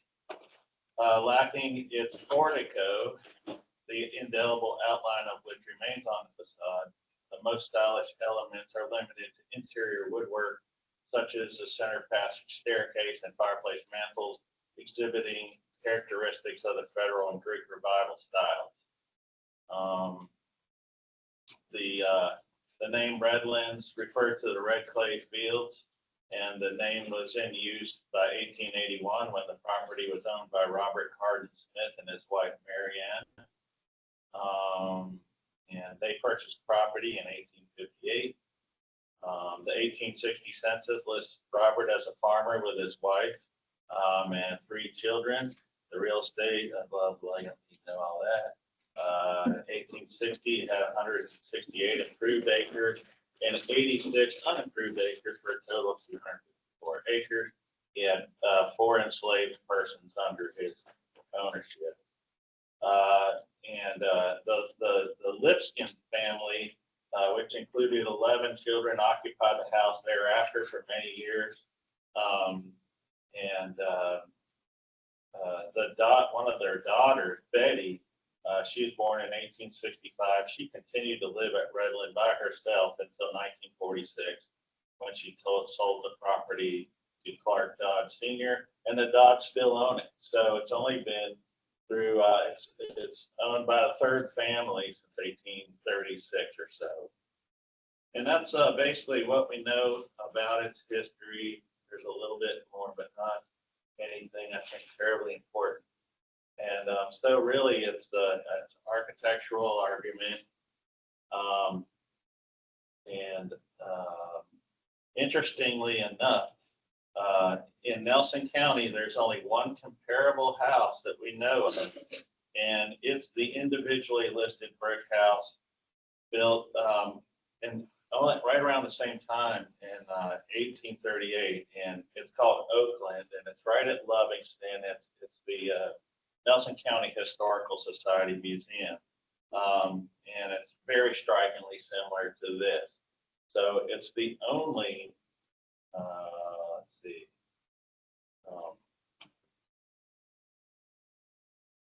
So Redlands and Oakland are the only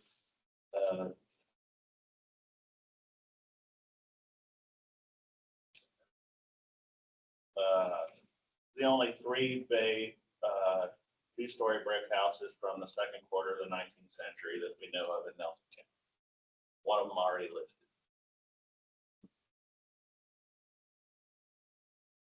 Questions about that? Got 1 point for archaeological potential, 1 point for regional representation on the registry, for a total of 33 points. The wing you were talking about? There's a wing of that. There's a wing on the back. There was a wing on the back since the late 19th century. We don't know the precise date of that. That's it on the photos. Anything y'all want to go back to? You want to see more closely? Look at that. Romantic detail is pretty great. Nice. Yeah. So I think there's a couple things. The headline is Place Setter Flemish Bond in 1836. Exactly. That's like 80 years after anybody in the kind of cosmopolitan part of the world is doing Place Setter Flemish Bond brick. And so somebody made a pretty deliberate choice, because you get some of those by accident, but mostly you have to make them on purpose. You have to put saltpeter in the brick and get that nice glazing. So that's really exciting. Yeah. It's really exciting. The brick is nice, but glazed headers is extraordinary. And then what's also cool is it looks like it's only glazed header Flemish bond on the front, right? The sides are common, like 3/4 or 5/4 common or something. So it's Yeah, I kind think of one side is Flemish and the other sides are common. Yeah. But So not with glazed header. that's just really exciting. I think it's just fascinating. Because it's not, a certain kind of architectural historian would sort of dismiss that as old fashioned and these people don't know what they're doing. Right. But it's such a clear choice out here to do it that way. It kind of begs for explanation. And then there's fabulous mantles. I mean, in a way, they're conventional, but they're so eccentric. They're wonderful. Do you think people, contemporary people of this, what date is this, 1830? 1836. Do you think that neighbors in 1836 would have been like, oh my gosh, that house is so old fashioned? Do you think they would have noticed the difference in the brick? They would have noticed They would have noticed the difference in the brick. They probably wouldn't have thought it was old fashioned. No. Vintage. I mean, it's always the question is how is a building perceived, especially when a building stands apart in the way that this one does. I think they just would have seen it as flashy, and in this case, kind of literally flashy. I actually flipped through this quickly in preparing, and I don't know if I didn't see the black and white or I just skipped over it too quickly. I didn't recognize until you put that up that it was glazed headers. Yeah, and see, that's the porch that's missing now, and that's not original and hardly irreplaceable. So I really didn't count that as a major strike against. And so this is not a recorded line, right? If we can't get this through on architecture, I'm going to go up to see Jim Gabbard. Oh, even Calder liked he really liked the plate, and he recognized that as well as that glazed header. And there's plenty of glazed header brickwork in my region up to that time, but not a checkerboard pattern. Yeah, it's usually That's what accidental. she brought in. Every now and then you get one because Yeah, and but there are some in like Augusta, Rockridge County where they use the glazed headers very deliberately, like to write their initials, to write the dates, things like that, right on the front of the house. even in the 19th century. Oh, yeah. County. Even in 19th, 20th, and 30th. So they are still, there's people out there still making glazed headers into the early. They are, but not a checkerboard. This is unique as far as I know at this point. That's really wonderful. Everybody likes it. Yeah. Yeah, on that one. It's very lovely. I was going to welcome Tucker to our meeting as well. Welcome, Tucker. And you're welcome to come to the table. A mere member of the public. Not until next week. All right, good. Right, next one's Williamson House. The Williamson House. The farm is, the Williamson Farm dates to the mid 18th century. It's in Halifax County, which is my easternmost county. And there's probably about the best picture of the house, and it's in the Architecture of Halifax County book, which is only less than 10 years old. And they made a point to include this house, which I think was very astute of them, given the fact that it looks like an old farm shed from 1900. But it actually was built in 1840 and by Leonard R. Williamson on his father's farm. It's the Williamson Farm since the mid 18th century. And it's special in, although modest can be used as a pejorative term, there's no better way to describe it. And oddly enough, Leonard and his wife Mary raised 10 children in this house. And that just blows my mind. And so this house followed, the house you see there followed in 1910. And it's still, the farm today is still owned by Williamson for 250 years now. But this is considered the primary resource. In fact, when the PIF came in, this was the only building discussed. And then I noticed there's some other buildings that kind of add to the significance of the farm. But this is really the primary historic resource on the farm. That's 1840, this whole building, yeah. And, you know, it was well appointed. It had plaster on ribbon lath. It had, well appointed, but I mean, compared to what you see from the outside, I think it was relatively comfortable house on the inside. The chimney is gone. Chimney collapsed years ago. That might be where it Is was. that the mantle? What are we seeing on the right there? Yeah, that is a mantle, but I don't know if it's just being stored in there or what. Going It's on. really high up, close to the rafters, so it might be stacked on the Doesn't look quite. these are only pictures you got, right? You didn't get any better. That's right, pictures. and the applicant does not live there, but it's her her uncle. And so, and he's in his 90s. So I haven't had the opportunity to go out and see it myself. And I'm trying to arrange that, which hasn't happened. But she sent a fair amount of photos of this building in particular. She said there's some other like early 20th century to it. It's a tobacco farm essentially. It's right in the heart of the tobacco. I wrote very confusing documentation. Please clarify and more photos, because I couldn't figure out how this related to that earlier photo. Yeah, everything in that early photo is still there. That early photo actually is not old. That one right there. It's not an old photo. It's just black and white. I mean, it's not real old. Well, so you think, But what was submitted to Mike was not an oblique shot like this, so it's hard to get the There's sense of one it. shot that shows most of the building, but it's not quite as good as this one. Uh-huh. Yeah, so I kind of had to take what I could get. But I mean, in Yeah. terms, you actually have another photo that makes the exterior look like. yeah, there's one that I think that shows most of it. It cuts off some parts. So should be some others. That might be, maybe that's it. Well, But yeah, it's all surrounded by sheds now. But I think we can see enough to determine what's there and what's. Then one side has new vinyl siding or whatever Yeah. that is, but the rest of it is their old wood siding. Well, for me, just the fact that, really think about it this way. An 1840 house that looks like this survived, a house in which 12 people lived at one time. This kind of stuff is not respected. It's not appreciated. If it's not being used as a barn or something, it's gonna go away. Mhm. And honestly, I don't think I've seen anything else like this.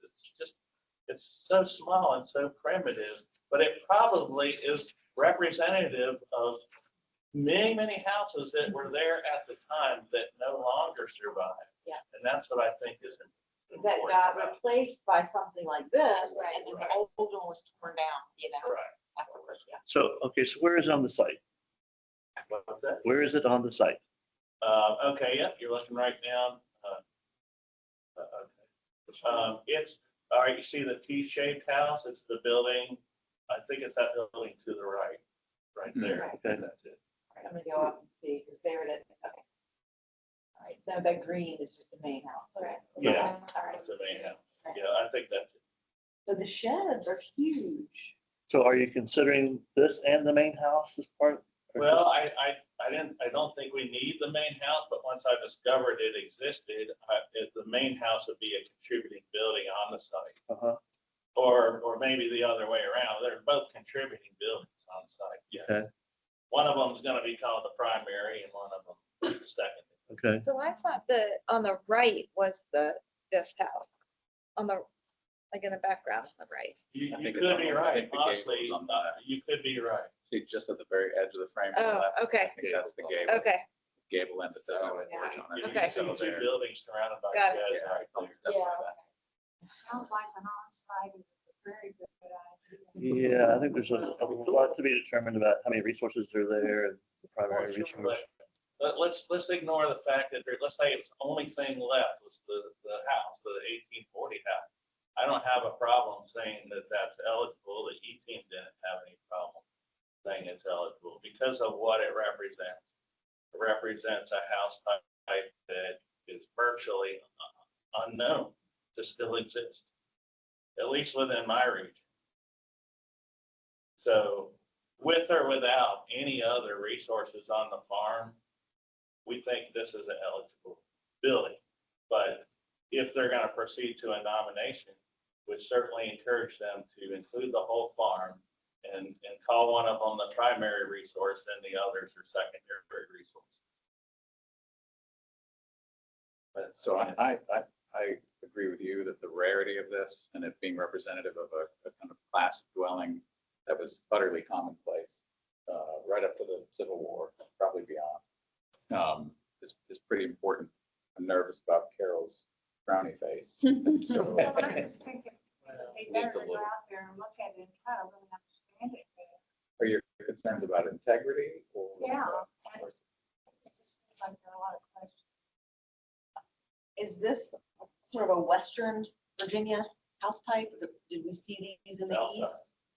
South side, so, No, so the best sort of documentation we have of the building stock in the eastern United States is the 1798 federal direct tax. And we can go up and down the East Coast and see sort of size and quality of buildings up and down the eastern seaboard. And by far the majority of houses, and it's not completely representative, but it's pretty nice. This is a cross section, or like 16 by 20. Pretty much everybody's living in one-room houses, except for the 5 to 10% most wealthy people, and that's what survives. exactly. Generally what survives, because those are the best built buildings, those are the ones that are worth hanging on to, those are the ones that continue to be kind of comfortable and suited for polite dwellings, forever. And so we have this sort of sense of that's normal. This is what's normal. This is what people are living in. In Thomas Jefferson, in his notes on Virginia, this is what he described seeing. He said these crude little houses made of scantling. I would That's only exactly disagree what with- this is. I would only disagree with one thing. This is better than what he was describing. Well, this is later. Because it's later. And It's what he was 50 describing, years or 60 years later. he was describing post-that houses and log houses. He described how they're kind of moldering away. This is the second, this is the grandchild. So it's still small, but now more durable because up on a masonry foundation. So I agree with you totally. It's very important. I agree with Carol too. I'd love to know more about it. Where was the stair? What was the size of the firebox? How are people actually occupying this thing? Is the second floor finished out or is that, So I think there are a lot I've of tried questions. to make the site visit, but she's coming from Norfolk and trying to arrange with her 90-some-year-old uncle. And but before if she wants to proceed to a nomination, a lot of those questions will have to be answered. Right now, we're just focused on is this significant or not? Is this one that you would write or that the owner would write? I want to think about it. Well, because that's a piece of it. Because I think what Carol's concerned about is how well documented is it going to be, and Well, even if it doesn't go to a nomination, I still want to get out there, do a proper write-up, architectural write-up, a site plan that shows what's what, what's where. Yeah. But I'm not going to be jumping at an opportunity to write this myself. No possible way. I don't have time. Yeah. But she did do a lot of research. There's a ton of stuff in here. There's a lot. Did a lot of research. It's just not all pieced together in a proper historian fashion. Because she's not a historian, but she did do a lot of digging.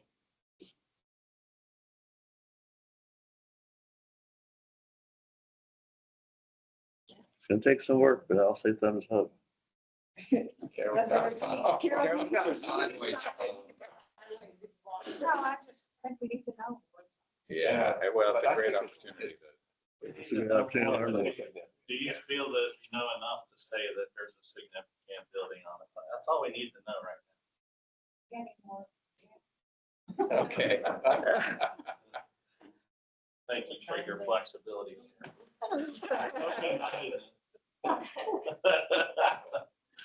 Seriously, no, I'm serious. I totally, I agree with you 100%. There's a lot more that we want to know, but. It is probably very confusing, maybe. All right, next we're on to Washington Park. Caretakers.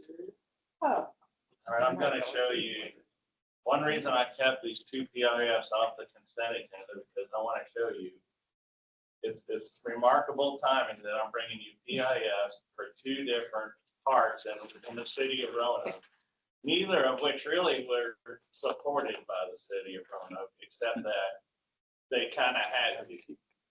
And in this case, Washington Park, the city of Roanoke still owns it, and it's essentially planned for demolition. So whether or not this decision may be a moot point, but then again, it may not. There are folks trying to save it. And even if it's demolished, this PIF makes an important record. And so let me try to make it quick somehow. So none of these pictures are more than about, none of these pictures are more than about 15 years old. So it doesn't look like this. Case and bracing. It looked like plastic or something. It still looks like that, it's just covered up with Tyvek and it's hard. It still looks exactly the same, it has not been changed, just covered up in a very poor, feeble attempt to mothball the building, which all it did was make matters worse. So this house was built in 1873, the hall parlor, probably the last brick hall parlor anywhere in Virginia south of Lexington or west of Lexington. It's one of the oldest buildings in the city of Roanoke. It's one of the three oldest buildings in the city of Roanoke. I'm going to show you another one in the next PIF, another of those three. The third oldest building in the city of Roanoke is also terribly endangered and is likely to be lost within the next years. Things are not going so well. And the leadership of Roanoke, which they think of themselves as a preservation town because of the amount of tax credit projects that happen there, was very misleading because yes, there's a lot of tax credit projects, but preservation in general is not really a concept that they understand. So this has a long and complex history. It was built for Jeremiah Whitten in 1837. The house and park are situated on land associated with a mill established by Mark Evans, the first settler in Roanoke in the mid-18th century, and later operated as a dairy by Peyton Terry and Charles Lukens in the late 19th and early 20th century. Following the sale of the property to the city by the Lukens family in 1922, the land became a public park for the African-American community. The brick house served for approximately 50 years as the Washington Park Caretaker's House, with attractions such as Dreamland and the Royal Gardens. Dreamland was a little theme park. The park was a gathering place for Black people throughout Southwest Virginia during this time of segregated spaces, as they came to swim, dance, picnic, play recreational sports, and watch National Negro League baseball games. Locally, the park gave Black youth in the neighborhood a place to hang out with their friends and caretakers who lived in this house and took care of the park, and also served as mentors to them. We know this from a newspaper article with the then caretaker sitting on the porch of this house where he still lived at the time. Additionally, the house bore witness during the 1950s to one of Roanoke's most significant civil rights campaigns, the successful effort led by the Reverend R.R. Wilkinson to close an uncovered city trash dump in the park and move it out of the city's Black neighborhood. There's no other building in Roanoke that bridges these two deeply segregated communities in such a unique way. It represents a transition of this area from initial settlement by early slaveholders to a social and recreational hub for the Black community of Roanoke and the surrounding region. But architecturally, the house is significant as the only surviving example of an antebellum brick hall parlor house in Roanoke Valley. Although neglected for decades, the architectural integrity remains remarkably intact. As the house retains its historic location, form, plan, materials, features, without additions or remodeling. So if it could be saved, the house could be restored with virtually no conjecture. It could be restored to its exact early self. The only thing that's really been changed is the lid job, the whole roof, structure and all, was replaced in the late 20th century. So now we might have to conjecture a little bit about how far apart the rafters were and how large they were, but that's about it. So as you can see, it's in terrible condition. It's probably beyond repair with any feasible amount of funding. And there's no funding to be had. And on top of that, they're getting ready to build a swimming pool right next to it. And so people are saying, well, maybe they can use this building as a pool house. Well, that's going to do it a lot of good, right? So anyway, that's where we're at with this. Did you say the roof was replaced in the late 20th century? Yes. That roof, That entire roof, with the holes in it? rafters and all, yeah. So do you think this damage has occurred since the roof started to deteriorate, or is this damage old? It's mostly because of the roof. Yeah.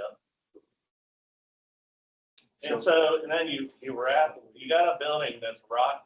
It's full of decay fungi, right? Which loves moisture and warm temperatures. Then you wrap it. Yeah. Oh, that's a great way to mothball. There's that picture. If you go back one slide, you'll see the man sitting on the porch. And he was one of the caretakers and served as mentors to the neighborhood. The house has, though, as you can see, it has a very rich history that's unknown to virtually everybody in the city of Roanoke. Just a real shame. It's kind of a heartbreaker. And just since Tucker's here, and he'll remember we had our business meeting in Roanoke, and David Randy, the artist, I wonder if there's captured that house and his. It's adjacent to, a good question, it's adjacent to Gainsborough, but not right. Yeah. The African American High School is adjacent to this. It's never even been evaluated, even though the city of Roanoke is abandoning that school. They've never allowed us to evaluate it, and it's clearly out. But that's how proactive they are in terms of preservation. So you don't think there's any hope for survey? No, I'm not saying there's no hope. I would say there's, in my mind, less than 10% chance it's going to be safe. But I mean, it's worthy of preservation, right? Yeah. I mean, and it's certainly significant. Highly significant, but I mean, it probably needs $1 million. I mean, there actually is, there's a developer in Roanoke that John Garland, that wants to, that says that he will restore it if he's allowed to have. But I have to wonder if he has the wherewithal to do it. It looks very expensive to me. Look at the brick right there. It's all spalled. This is the knee wall up in the second floor. There's massive cracks in the structure. It can all be tied together with tie rods and stuff. It can be saved. There's no question in my mind, but how much money do you want for it? I mean, these days, what's $1 million? I know, right? Yeah, it's gonna be way more than $1 million. You're right. But I just don't know who's gonna give them. Anyway, I hope I'm wrong. I've sat there and watched this thing. I took all these pictures myself going back 15 years or more. And I asked the city to allow me access like 5 different times under 5 different administrations. and they never would allow me to see it. And now that it was actually slated for demolition, they allowed me, I said, look, if you're gonna tear it down, at least let me come in and take some pictures. So they said, okay. And then the preservationists started coming out, started speaking up. But it wasn't until it was already condemned and slated for demolition that anyone started speaking up. That's usually what happens. Although That's, it was on the run, it was on a Preservation Virginia's endangered sites list, along with 3 other city parks in Roanoke around 2007. I wrote that nomination to the endangered sites list. All right. So let me show you one more, and this one is a much better outcome. Do you need our? Oh, yeah, Yeah. please, please. Okay. Oh, isn't it awesome? And it's a neat house, just a neat. All right, so this is the Keepers. Are you, okay, are you there?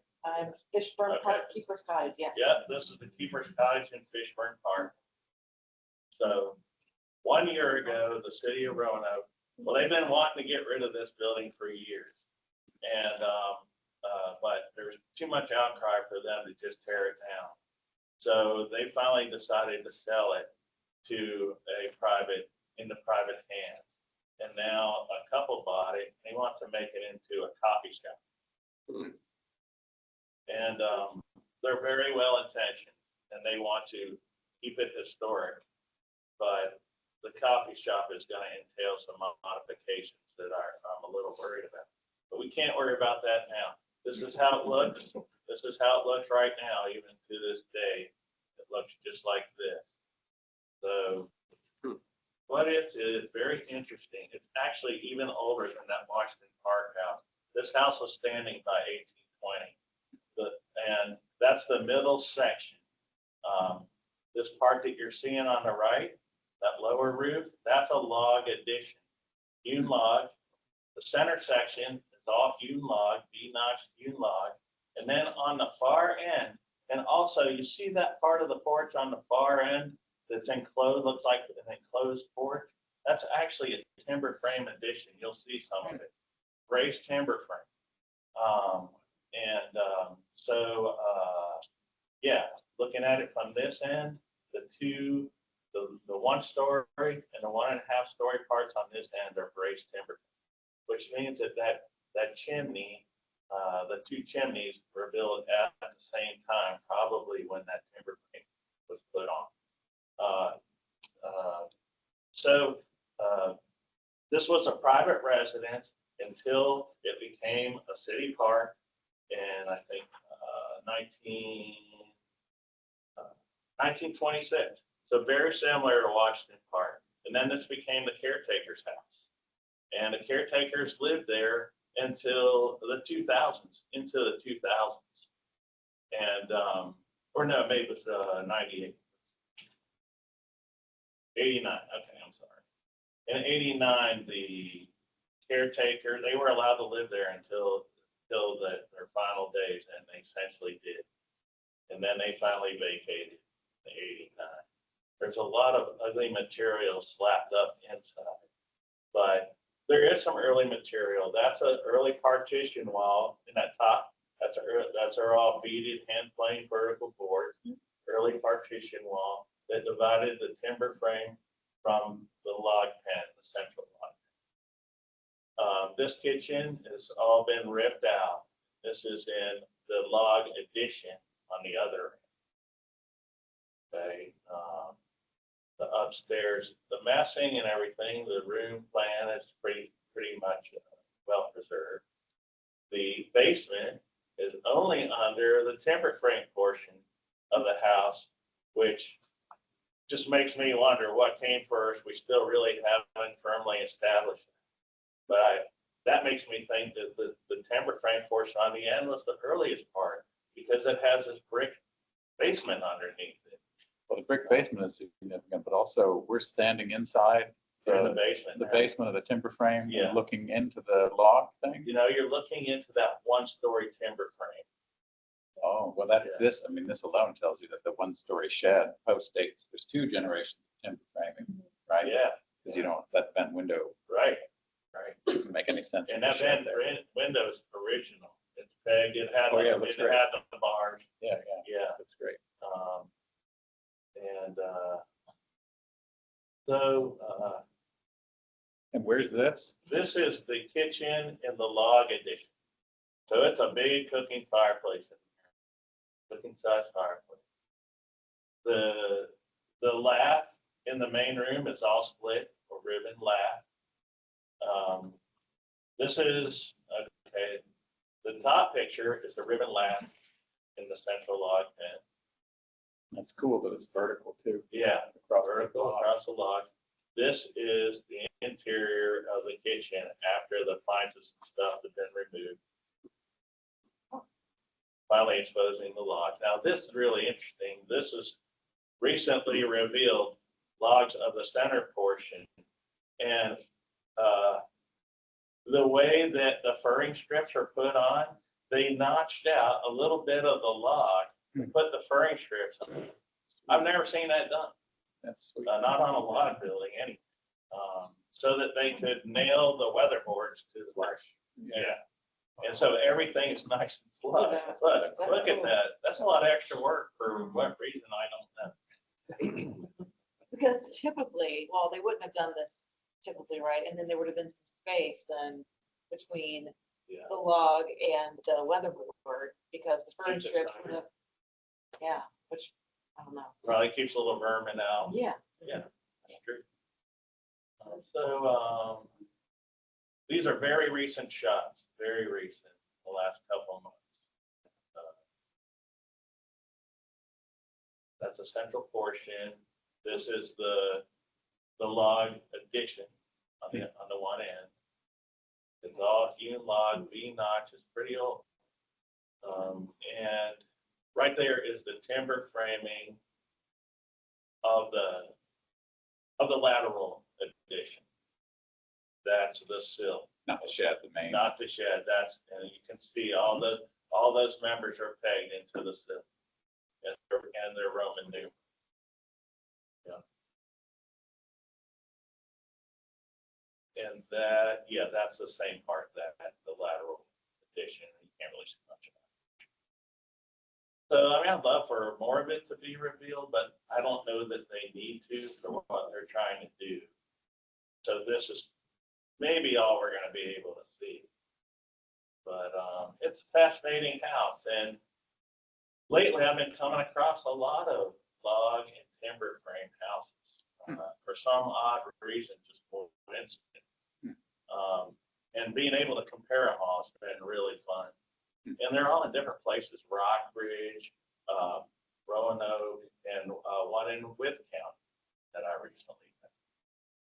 So anyway, that's pretty much it.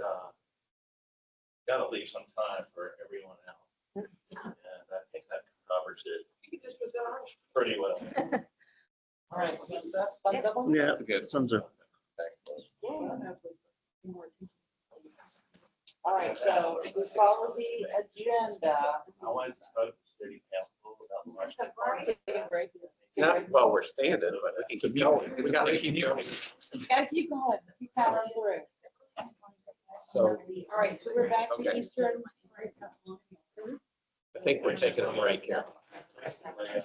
Well, I didn't realize that more than one had to go. Carol says to take a break. Okay, now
We're beginning again.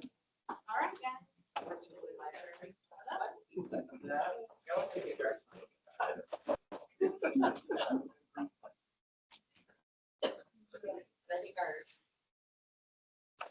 Amanda's not quite back yet, so if we need to redeploy the slides, we have to wait for that. So what nominations do we want to move West forward? Hospital. Okay, This is just, that's Richmond, right? yes, this is sort of the formality. Do you have slides or anything? Yes. You have the, West Hospital. All right.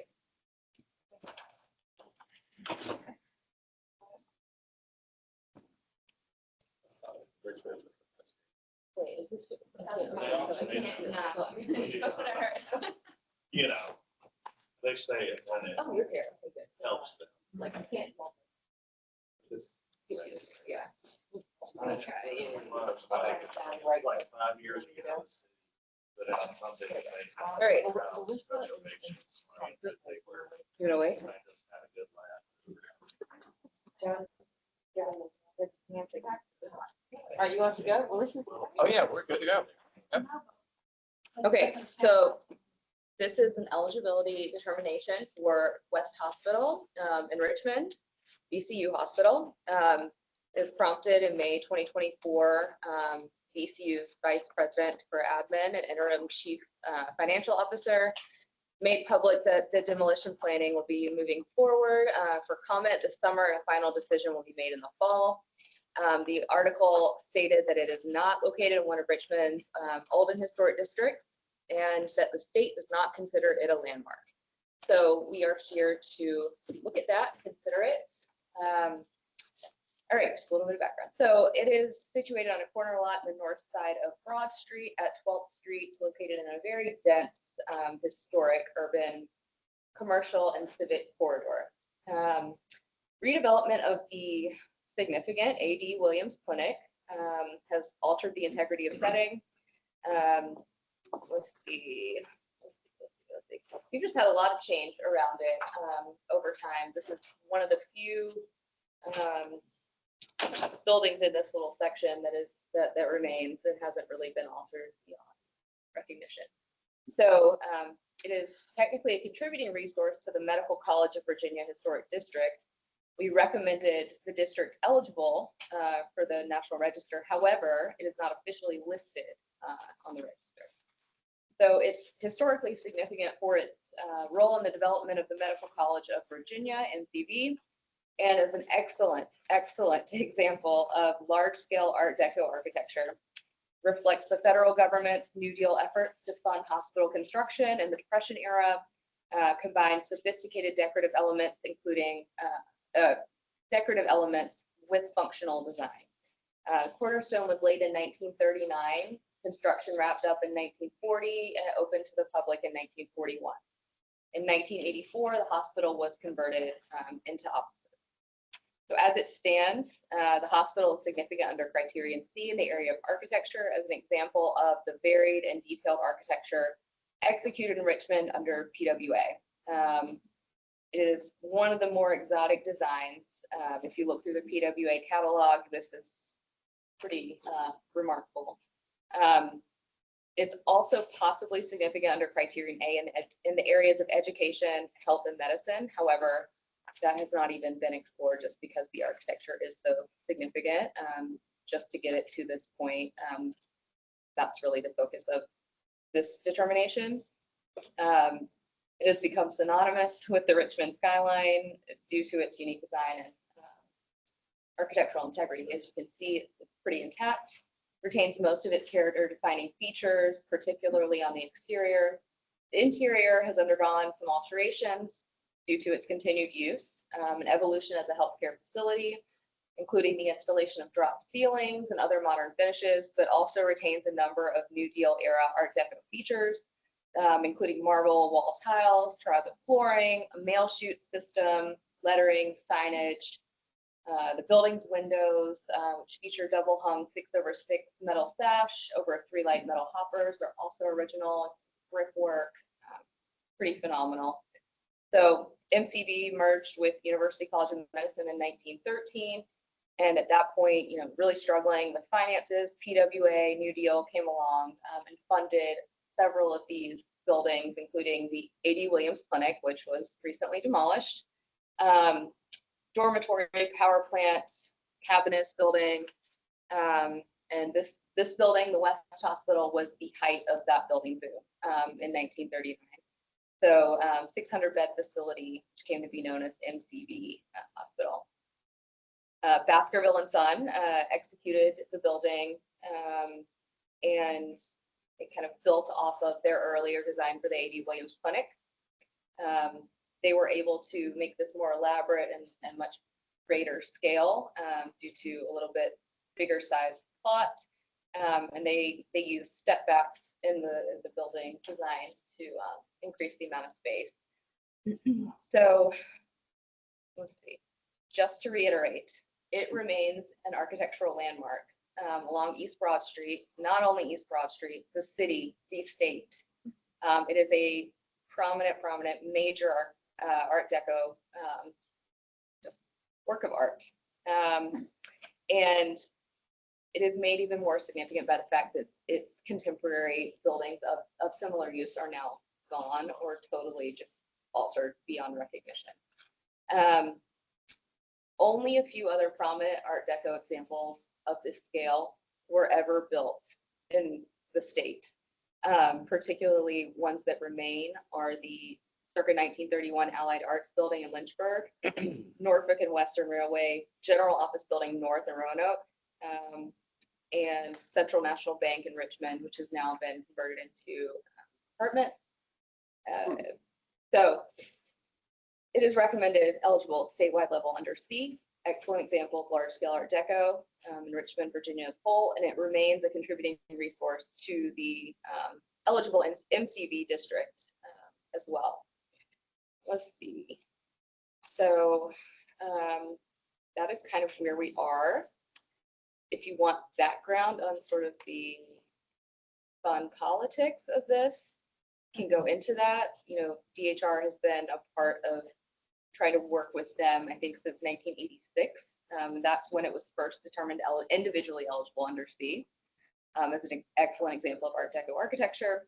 And since then, it's sort of been back and forth dealing with this possibility of demolition. So this is seeming pretty imminent. So, and it is such a significant example that it needs. Yeah, it's an incredible building. It is. On the Richmond skyline. When was the MCV district? I don't know when well, it's never been listed. Never been listed. When was that initiated? Well, I don't know. Is it recent or a long time ago? No, it was. Well, It was like determined eligible again in 2017. I think the first time we did 2000, like around 2004, 2005. Okay. yeah. So why didn't it go forward at those in the Well, I think 80s and in the? I think it's partly that DC didn't want to move forward and they Yeah. own all the Oh, properties, yeah. didn't actually want to push the nomination. It was determined eligible for 106. Yeah. Oh, okay, okay. So I mean, a long timeline of, Okay, of got it, different got it. incidents. And DHR has worked with them. MCV just doesn't want to. Yeah, VCU, and consultants have worked with them. Some sort of redevelopment plans through the years, feasibility studies, that kind of thing, exploring private-public partnerships, working with them to utilize tax credits, that kind of thing. So, they've had a lot of back and forth and opportunities and exploration. It's just, sometimes you can't. So what is the chance of this going forward? I have no idea. I think as long as we, provide our honest eligibility determination, that will at least provide a definitive, yes, we do think this is important, not, no, we don't consider this a landmark. It would be good to have that on record that we do think it's important. Oh, it's extraordinarily important. I mean, it's truly, Okay. yeah, I don't know words. It's true. anyway, Look at that, like. just you know, look, just even look. like, yeah. I mean, Well, it just, Looking out the window, car window and seeing that on Broad Street. you got the transportation building across the street from, it, which is also, Yeah, it's yeah. a gorgeous little area, Yeah. Broad Street. Look at- And Monumental Church is right next door too. And like you said, the rarity of Art Deco buildings of this scale in the state. Right, just, Was it ever the tallest building in Richmond? no, no, but it was close. Yeah. Very close. To me, it's a, Make always- it's a slam dunk coming up. But there are others too, but yeah, Yeah. but this is close. Yeah, this is Yeah, nothing I but think we'd thumbs like to up. look at it. Yeah, it's pretty remarkable. But Jody, I think your question. Yes, Joe. No, I mean, I did, but we should get it out. I was just wondering who was named that. Oh, The A.D. Williams. okay, got it, got it. Yeah, Okay, the A.D. Yeah, sorry, so we're good. Williams, But yeah, then- okay. I mean, there is, there's a plaque, that's the site of where the Virginians ratified the Constitution. So it's this like incredibly, I don't, Mhm, I have a lot to say. but- mhm, mhm. We said in the archaeological monitoring when they Yeah. demolished this building. Right. It's an incredibly significant parcel. Right. Oh, yes, that's Yeah. probably a better way. Is to there anybody that would accept the bronze doorways? I assume that's bronze. Yeah. Yeah, that's been going on my house. Bring it to my new house, yeah. No, I'm sure, yes, I would imagine any of the Art Deco Richmond groups would have, Oh, okay. All right. it's just, anyway, I think, We could spend more time. yeah, I can talk all day, Yeah, about it, but we don't need to. yeah, we can- Okay, Yeah, great. All right. we can go into the backstory for hours. Yeah, I know. 4 by 4. That was pretty Gonna be good. efficient. Well, I didn't realize, I'm sorry, I don't mean to. Yep. I don't mean to. I know. Yeah. All right, are we on north now? Are we? Yep. Yeah. Ready? Ready to roll over? You might need to come up here so the folks can hear you online, if you don't mind. Thank you, Aubrey. I don't know that we have many, many left, but yeah, there are still 5 other people online.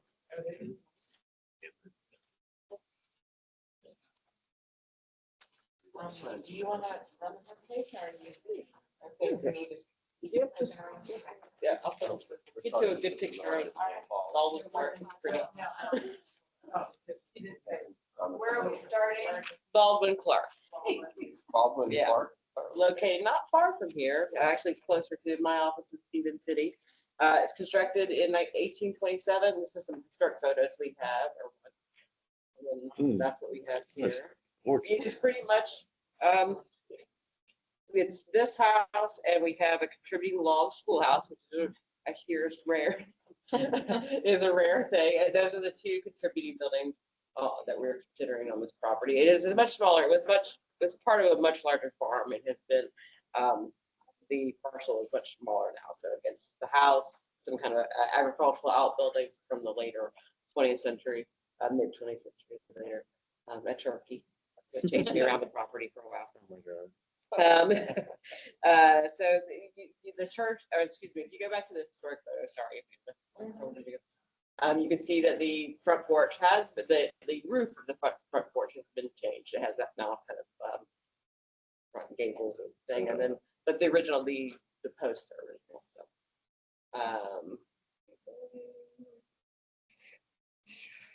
So, let's see. The school, or the interior, a lot of the interior features. The kind of one thing to note about this house, it was owned by, or the property was owned by Isaac Height, who is the builder of Bellbrook, which if you're familiar with that area, Bellbrook, very large, beautiful stone house. So there are some, they found some similarities in some of the architectural features inside, obviously not to the scale of Belgrove, like the stair, which actually is common. We actually have those same, very similar kind of features in our office in Stephen City. So yeah, it was built on the land which originally belonged to Isaac Height, who gave it to his the property Cornelius Baldwin in 1814, and that's why it's called the Baldwin House, called it the Clark Baldwin. J. Peyton Clark acquired the property after he married a Baldwin descendant. Clark, who had been the principal at Winchester Academy, opened school property. That's the connection why there's a school. And that school actually went into the 20th century, educating kind of the rural community outside of in this region here. It is being considered under criterion C.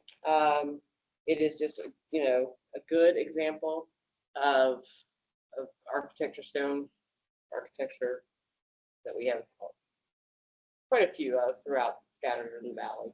But it is intact. I didn't mention there has been some renovations in the interior. There was a bar added. I don't think I got pictures of it. It is a cool bar, but it was added in 2023.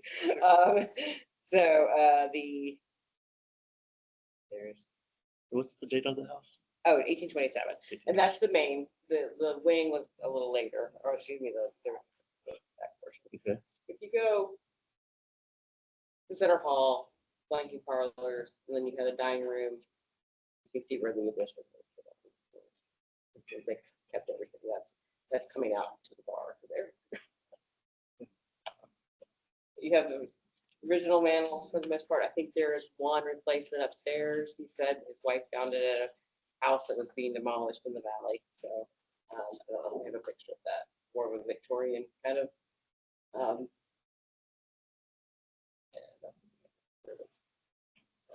That would be the only.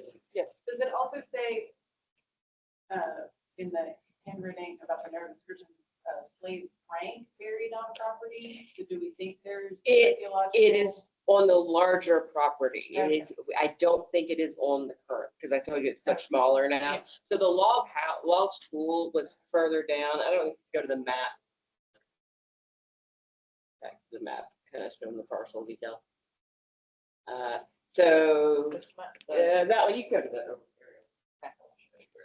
So for everything in it. So the house is here, the log school is here. The log school actually being down here by the park. They moved it because it was getting a lot of moisture and causing a lot of damage.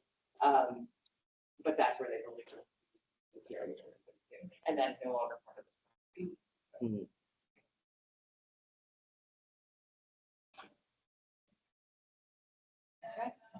Anything else? Again, C 1827, I think, what did he say? 1827 to 1860 is date of construction. With the addition was in 1850, and then that also encompasses the date of the log schoolhouse as well. And again, just under B, I think there was some question of whether we could do A, but I think there's a lot of exploration we happen to find out how that school may have impacted the region, because these rural schools were scattered throughout the time. But that's all we kind of know. Stunning resource. Yep.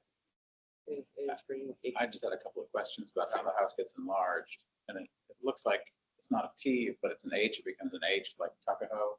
Yeah. Is that correct? That's correct. A little Yeah. hyphen between. So yeah, and this was enclosed. This was originally a sleeping porch at the top, and it was open. They closed it.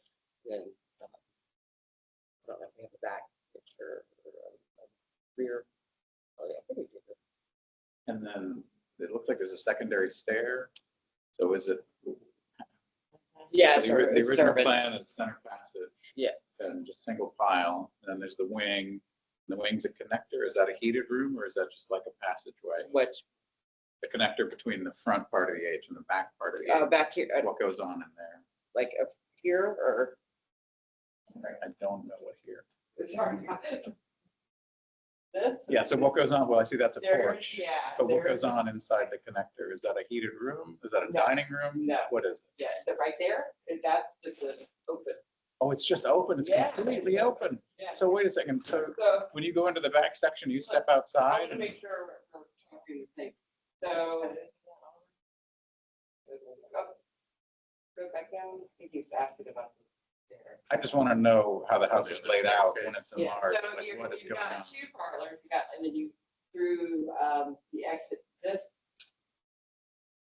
is, again, this is the first original part. Yep, got it. So this Yep. comes out into the PE, this one section. Now that back portion, this is obviously was an exterior door. Yeah. That's. This is actually The other side. the other side, yeah. Okay. So, but on the inside, if you have that, go back to that porch, which is open, there is a door as well. Goes into the house. This is when we gotta have a plan. Yeah, there is. Yeah, I think we do have a plan from earlier survey that was done. I don't think I have it with me. I think I brought it for. And I can't tell if there's 2 or 3 staircases in the house. Yeah, so let's look at this. Here's one. There's one that is. That's the original stair. No. It's that's not the original stair. No. So where's the What? original? I'm sorry, go back down. Can we see the side? Go. That's the original, that's center. That's what I'm trying to say. Yeah, So okay, that's sorry, I the original thought you stair. Was that not the stair on the slide above too? Are these the things there? Mm-mm. It's got the same brackets and the same. Yeah, but metal. I think it goes up to, there's a. So that makes 3 stairs. So this one on the bottom left, is that like a straight run? Yeah. And then this one is the quarter turn? Yeah, I believe that is actually on the second floor going to the attic.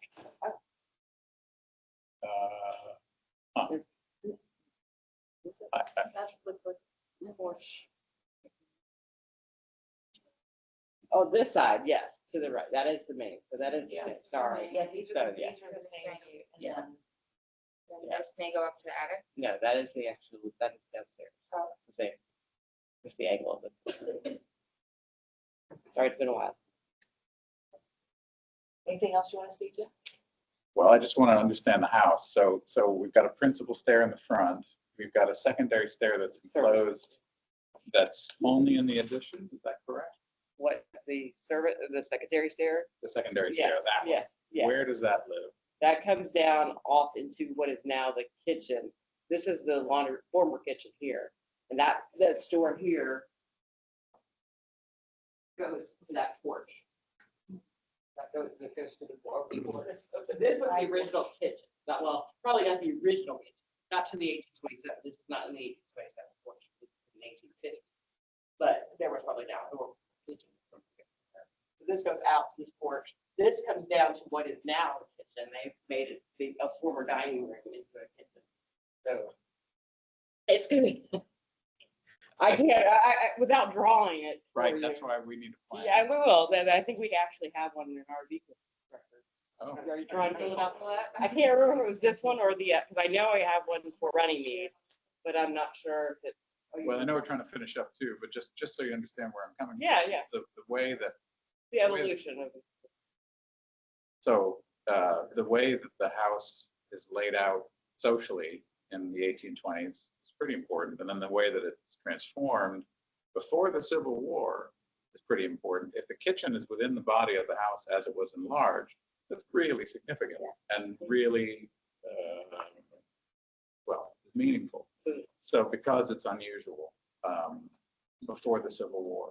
So how the house is served is just a really important part of the story. If there's a kitchen and maybe a quarter, if we're describing this as a service stair, we got to know, is that a stair that leads up to a second floor quarter? It potentially makes this house even more important than it appears. It appears like it's a pretty good house that's been altered over time, but it's an impressive place. But if part of that story is bringing a kitchen and quarters inside the house, that's a bombshell. So figuring that out, it seems to me, is sort of the number one priority here. And I don't know if I think we got to know. We may never know, but it's still important. We got to have a Yeah, hypothesis yeah. based on Yeah. physical and documentary evidence. You know, quarters, no, but bringing a kitchen in, that's a northern Midwestern phenomenon, you know, so where would that have come from? Who were the people that moved in here and made those changes? Yeah, but finding out when that kitchen was actually moved to, because again, originally the laundry room that we see now was the original kitchen. Or what they're saying, they're not, when I'm saying original, I'm not saying original. I don't know if it's original to the 1850, because that's the 1850 edition. When that was made a kitchen is what you're asking. We don't know. That's the, Because there's a theory that there was an outdoor, there's probably just like outdoor kitchen, or there was basement would have been another Right. Like, so those, all those things is that we need to figure out, but we may not. Just depending on Yeah. who writes the nomination. So who is it? Do we know who's going to write the nomination? That's probably the answer. So that makes it very, They should hire. yeah. She would figure, well, she's done the survey of this house, and I don't think she even was able, because Morale Calvi and who was here, she's done an early survey of this house. I see. Don't, but even she, I don't know if she was got inside at the time. So it just, they're still. But I didn't. You didn't, again, I think that I've got two of them that do have floor plans, but I don't know which house. Build survey for. Well, yeah, just figuring out where cooking is over the house's life. Is where cooking is taking place. Is throughout the house's life. It's They left off. potentially. Yeah, again, this may not have had a site plan. Excuse me, a floor plan. Okay, so it's running me that does, actually that picture of that. So we're requesting a floor plan for the nomination and anything else. Well, some understanding of room use. I mean, it's just it's fundamental. It's I mean, room use and changing room use over time, at least up to the Civil War, probably beyond the Civil War. It's potentially the most important thing about this house. So not knowing how it's working, and maybe it's just conventional. Maybe cooking is taking place outside or in the cellar, but maybe it's not. I mean, if there's even a possibility of it taking place inside the house before the Civil War, it's a big deal. So. But Not not can be contingent difficult on- here, but I just, yeah. I'm excited about it because it's Yeah. fascinating.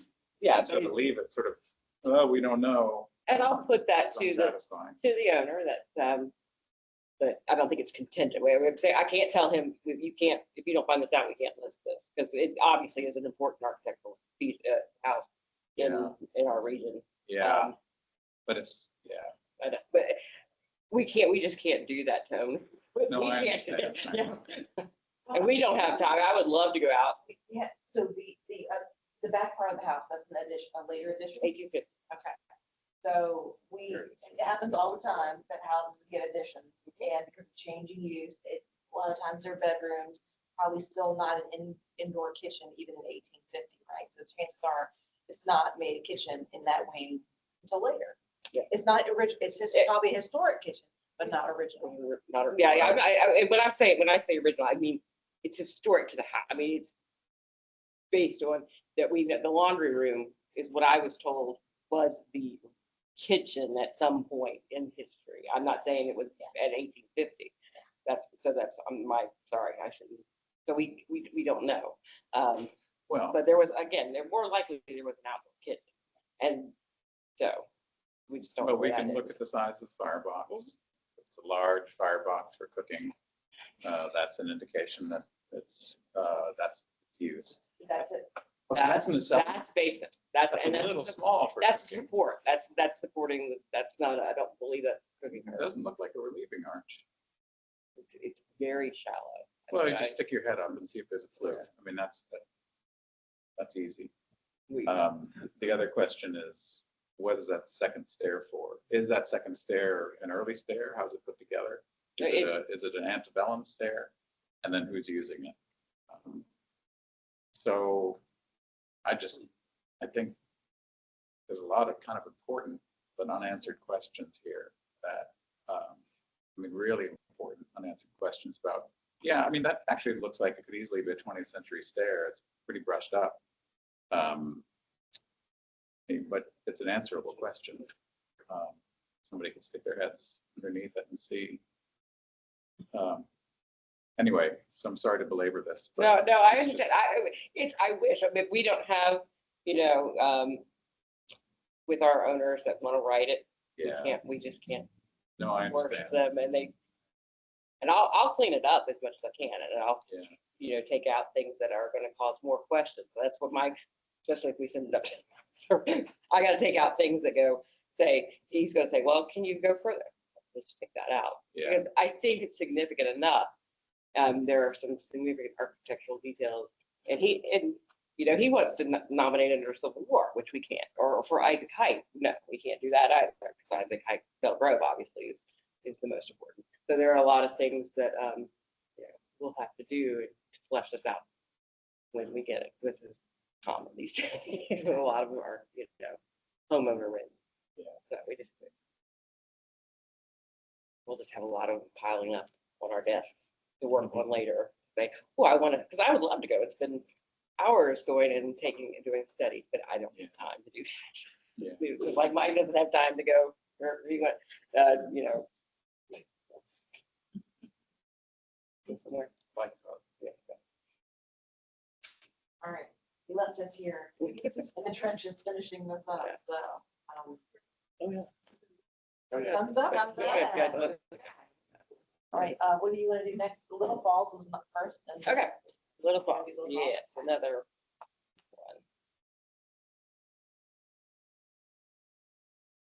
Little Falls is in Stafford County. It is owned by the county. Little Falls. It is. Oh, yeah. On Kings Highway Route 3, going east of Fredericksburg. It's. Yeah, I'll just wait till you get to a picture. There you go. There it is. It's built in. Constructed 1915-16, designed by architect Philip Stearns in the Georgia Colonial. One of his very popular architects in Fredericksburg. Did a lot of homes in Fredericksburg, schools in Fredericksburg. This is one of the more his country manor house that we think one of a few that he may have done.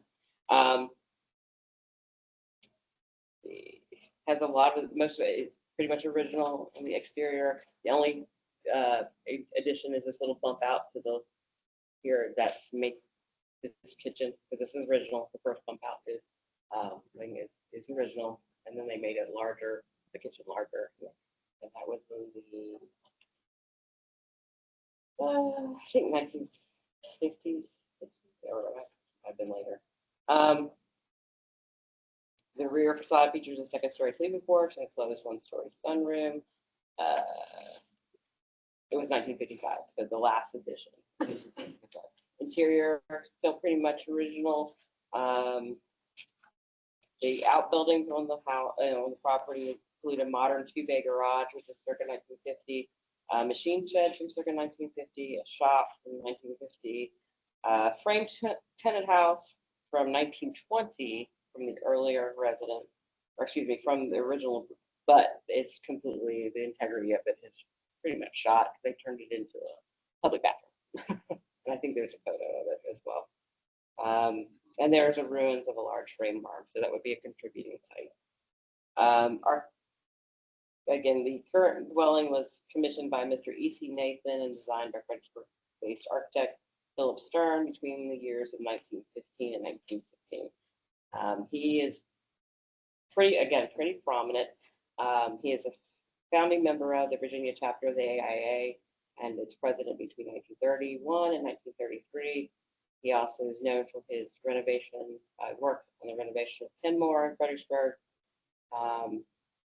So we are considering this under C, architecture for colonial revival. Period of significance is 1915 through 1950, encompassing the small addition to the east and to accommodate some of the outbuilding. This is the bathroom, which used to be a tenant house. Yep. Yeah, not pretty. So the other thing, there is a lot of I didn't cover it, but there's a deep history involving the Ball family. George Washington's mother owned this house. It's right on the Rappahannock River. There is a lot of archaeological potential. They know that. The county knows that.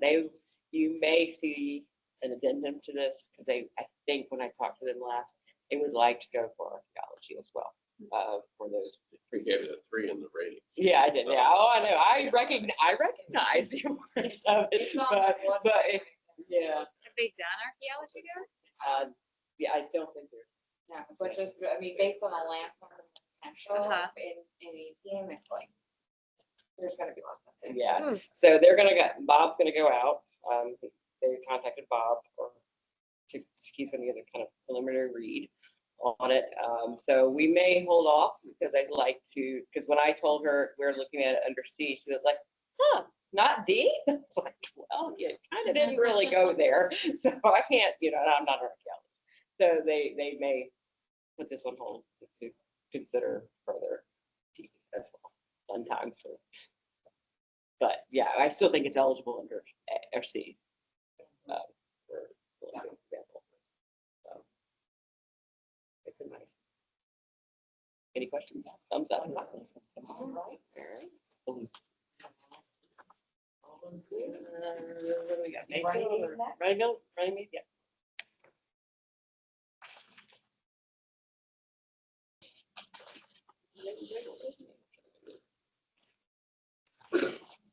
Okay, this is another one that is a little bit of a interesting layout plan, but we know, I actually have an understanding of this a little bit. Having been to this one. So this is Runnymede in Loudoun County. It's currently sits on 20 acres near Round Hill, the village of Round Hill, which is, if you're not familiar, it's west of Leesburg, but east of the mountain, the Pawtucket Mountains right there. The original portion of the house is this,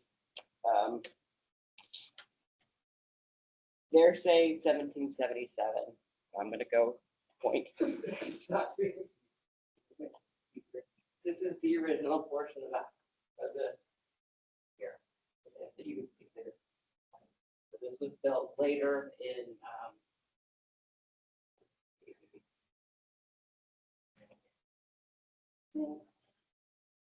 early 1800s, I think they have it now.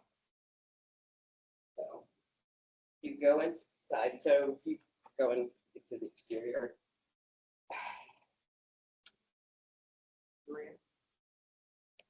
Yeah, that's, yeah. Oh, yeah, go get that. So there you go. Besides, you have a date, it's date stone. It's in concrete, so it's not original. But it says 1788, and that's what they're going on. Somebody, they did a lot of repointing work on this house, that not so good. And I guess whoever the mason came and felt it was necessary to repoint the dates to, and so it's, yeah, pretty bad. So that was the rear. Let's see. Yeah, there was a later 1800 stone addition that extended from the house from the square to rectangular. That bump out in the rear is from the 1980s. That's the kitchen. That's kind of that right there with the frame of the siding. The house is basically, if you go to the interior, well, let me talk about the exterior, the other outbuilding. We have a stone spring house, which is contributing. I think there's a picture of that they we need to go into. Yeah. Huh? Let me just skip to the back of it. No, we'll go to the interior. It's not important. I always like to mention, I'll go ahead and say that Stone Spring House is a community building, and then we have a great network of stone walls. So those will be good. So the interior, this is to the right is the addition. This one to the left is the also the addition, sorry.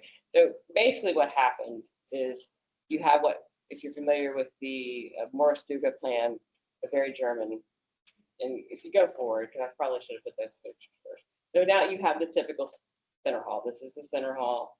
You have 2 flanking parlors. This over here is a hallway that was constructed. So this over here is in the original park. This was all open. There were 2 rooms very typical with corner fireplaces. And eventually this hallway was made. This stairway replaced what was originally a corner staircase covered, which was very typical in the Morris Duga plan. You have original floors still there, but they made it these two parlors in the original building. They closed off and made a hallway in the front, and then there's two parlors that have the two corner fireplace. And if you go forward, it's confusing. So the earliest part was Morris Duga plan, which is what? That's basically, you have three rooms, one big room, that would be the formal. And then you have two rooms that were kind of more of the family spaces. And then you have a corner fireplace or a corner staircase always that goes up to the floors upstairs. Sometimes they're story and a half. In Loudon, we recently listed one recently, I guess now it's about 5 years. That was stayed, the original story and a half. It's possible this one was a story and a half in its beginnings and then was raised, but we don't know that. And then when they added on this, a space they made into a center hall and then rooms on the other side. Yeah, it was very common that, the early German or Swedish, just more Stuga, the Swedish plan, they come in, they take their traditional, they see what's happening in Alexandria, Arlington, they want the center hall, they want the hall that's popular, so they put in the addition, make it center hall. So that is the downstairs Can I bar. just interrupt for a second? So who are the builders of this place? You're talking about Swedes now, or are they? No, Swedes or it's Germans? influence. It's Germans from Pennsylvania. Swedes are German. Yeah, but they're influenced by the Swedish Morris Duga plan. And the Morris Duga, the three-room German plan that I know about is called the Flurkuchen Flurkuchenhaus. Yes. Flurkuchenhaus? Yeah, yes. So But what's Morris Morris Duga is very similar. It's found mainly in my region, mostly in Loudoun County. But it's very similar. It's basically the same. I think they sometimes can be interchangeable, but there's going to be sometimes where it's just 2 rooms or 3 rooms. You've got the corner, some of them have the corner fireplaces. In this case, one of the corner fireplaces has been enclosed because they made that hallway. But I don't have a photo of it. There's a corner.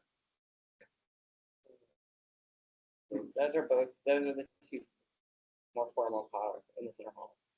This is probably another one where we really need a plan. We to do. show. We actually do. That one was done by,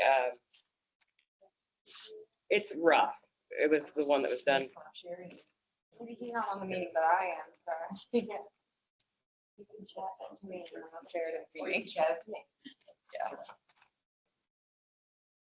I've printed it out here. Because if the headline story, if the thing that makes this thing significant is the It's- transition from a Germanic form to kind of Anglo form with the insertion of the center passage and the addition, you got to really see how that all Yeah, lays out. Sorry, that's it. But yeah, I think they're trying to pull it up. But definitely eligible. I think it's eligible. I mean, if we're going to say it's significant because of X, we got to know what X is. And X is not yet. We might be able to see it. It might well be in there, but we've got to have it articulated in complete sentences. You're locked out of it, Chris? No, I'm logged out already. Are you logged out? Otherwise, I would have had the thing pulled up. Again, this is the printout that I was able to. And this is a museum? Yeah, this is home. Yeah, this is still owned by. Again, another one. She, I believe, is going to hire a consultant, but great. Maybe. Isn't that the one also that might be a slave cemetery? Is that? Not on the parcel that they're nominating. Yeah, they own a very large property, but the county, Loudoun County, has identified that there was an enslaved cemetery probably in the forested area. It's under conservation easement, so their entire property is, so it's not in danger. Is it a registered site? Huh? Is the cemetery registered As for through the county or through Key, Chris? Secret, I So believe. that's the three It's room. not. I think that's, they're in contact with. that. Conservation easement doesn't matter. Well, Gotta get listed. Yeah. But the county, Or Loudon not County listed, is a very. I know, yeah, I know. Steve is awesome, but, Yeah, but he might, you know. so, That's pretty significant. yeah, this is my original, yeah, so these here, these two rooms, the original. Right here. Okay, so there would have been a room here, see these two corner fireplaces? Oh, okay. Okay, Okay. so these two were the two rooms, would be the formal.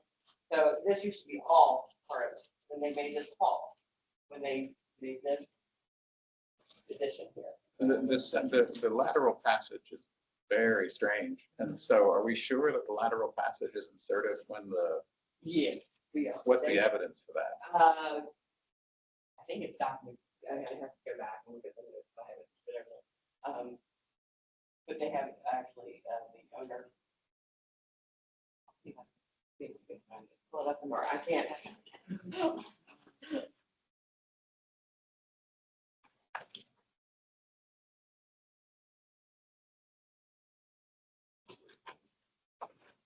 And is this the owner's plan? Did they draw this? And survey, Oh, that's easy. 1974 survey. Seriously? Who did the survey? 74, it might have been David. Yeah. No.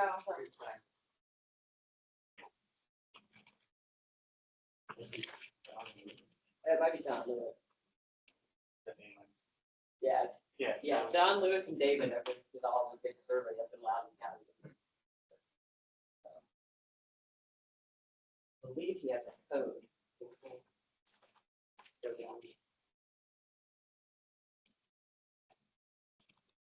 Yeah, so they coded their, the deed and that letters, they coded their, yeah.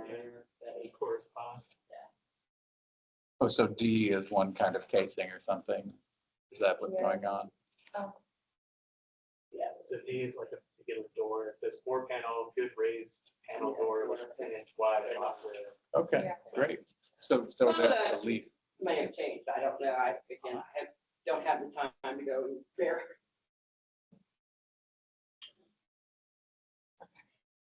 Yeah, it's like a kind of delineated room. They noted that for a kitchen. Yeah, that's wall. where that would be the original wall. Between the Green three was the line of a porch that I guess was enclosed.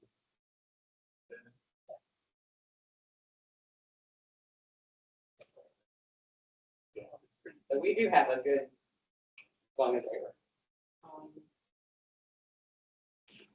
So now we can go back to the photos Okay, let me and start we can match them up. Now you go back. well, that's one. probably not necessary, but Yeah, I mean, the person doing the knowledge that's embedded, that's embodied in that drawing has to get turned into the nomination. and we have to compare that drawing to what this now, and this, again, it may have changed. Yeah. Because but it's still a great example of a house type that there are some left in Loudon and into Frederick here as well. And worthy of. Yeah, I didn't realize there were German-built houses in Loudoun County. Yeah, That's fabulous. yeah, coming down from Pennsylvania, we get them all the way down into Shenandoah. And even into Mike's region too, I think he would say that they're. Well, and usually, at least in Pennsylvania, but I think here too, the big room is actually the kitchen, it's not the nice room. It's like the old hall. So if, what they've done, if all that's contemporary, what they've done is totally transform that house. So it is fascinating. Just want to make sure that it's captured accurately. All right, are we thumbs up then? We got With that. the, questions we have? Yeah. Okay, just that was wavering. Well, there's no thumbs up on the question. resources. Yeah, there's no question. Yeah, and what our capacity is these days.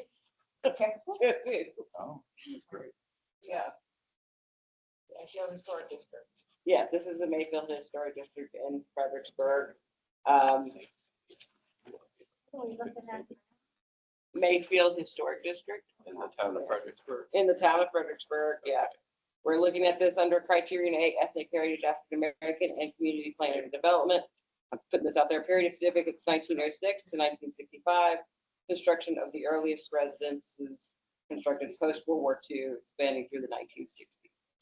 So it contains a mix of modest dwellings and a variety of architectural styles. From the early 1900s through the present day, reflecting slow growth through the 20th century. There are a handful of kind of vernacular up to with elements of folk Victorian and colonial revival styles. Bungalows, Cape Cod, minimal traditional, all kind of typical evolution of a kind of a developing neighborhood. It is mostly now residential. Historically, there were a school. The school is gone. Churches, there are 2 churches left, I believe. The hospital's gone, and scattered commercial buildings, but I think most of those are gone as well.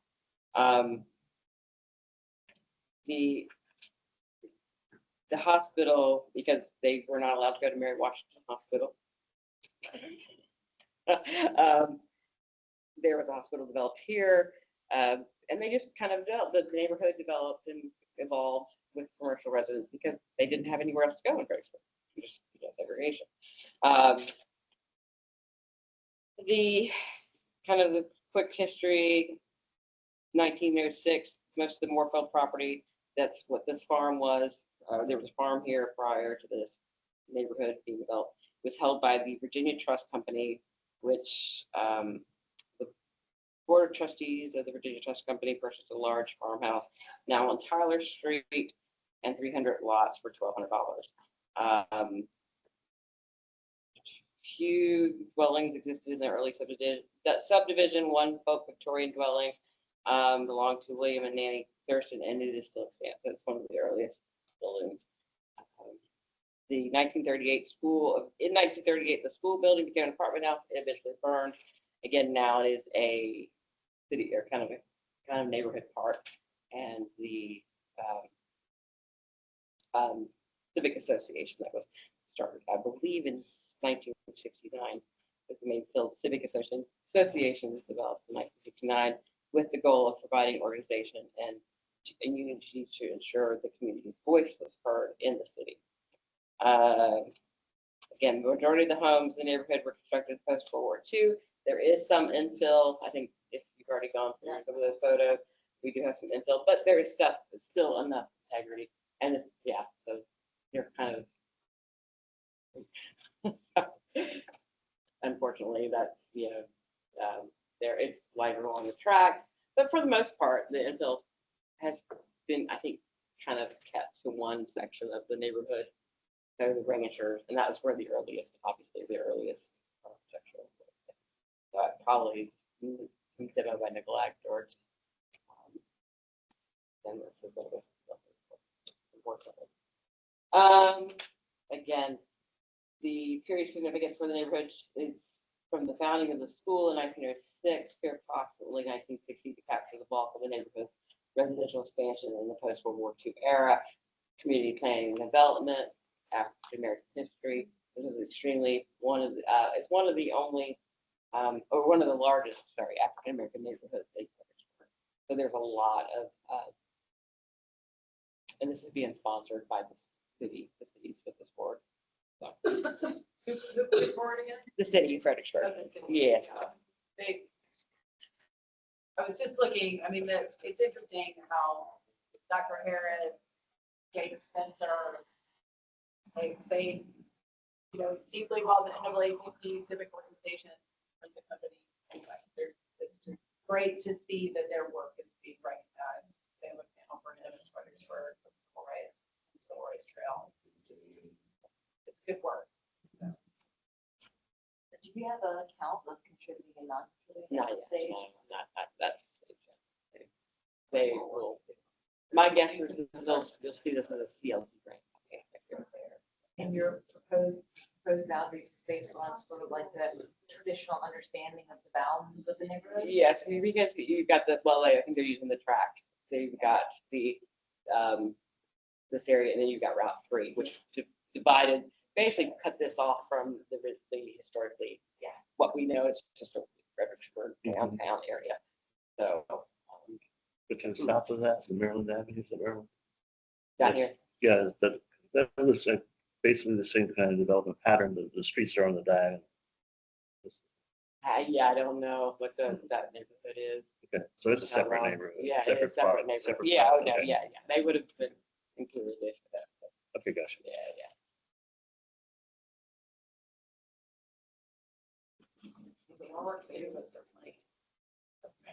Yes. And I think there's enough there that we can capture from the earliest history all the way up to the 60s. Definitely warrants the later. So the churches in blue on the map are still there? Yes, the two church, I believe there's two. Yeah, there's two. The only, like I said, that playground civic association area, that's where the original school, Yes. that house, and it's not, it merged, so. But I think that playground was later, and the civic association's important as well, so we're gonna get that, we can capture that whole history as well. Good one. I think. Nice. Yeah.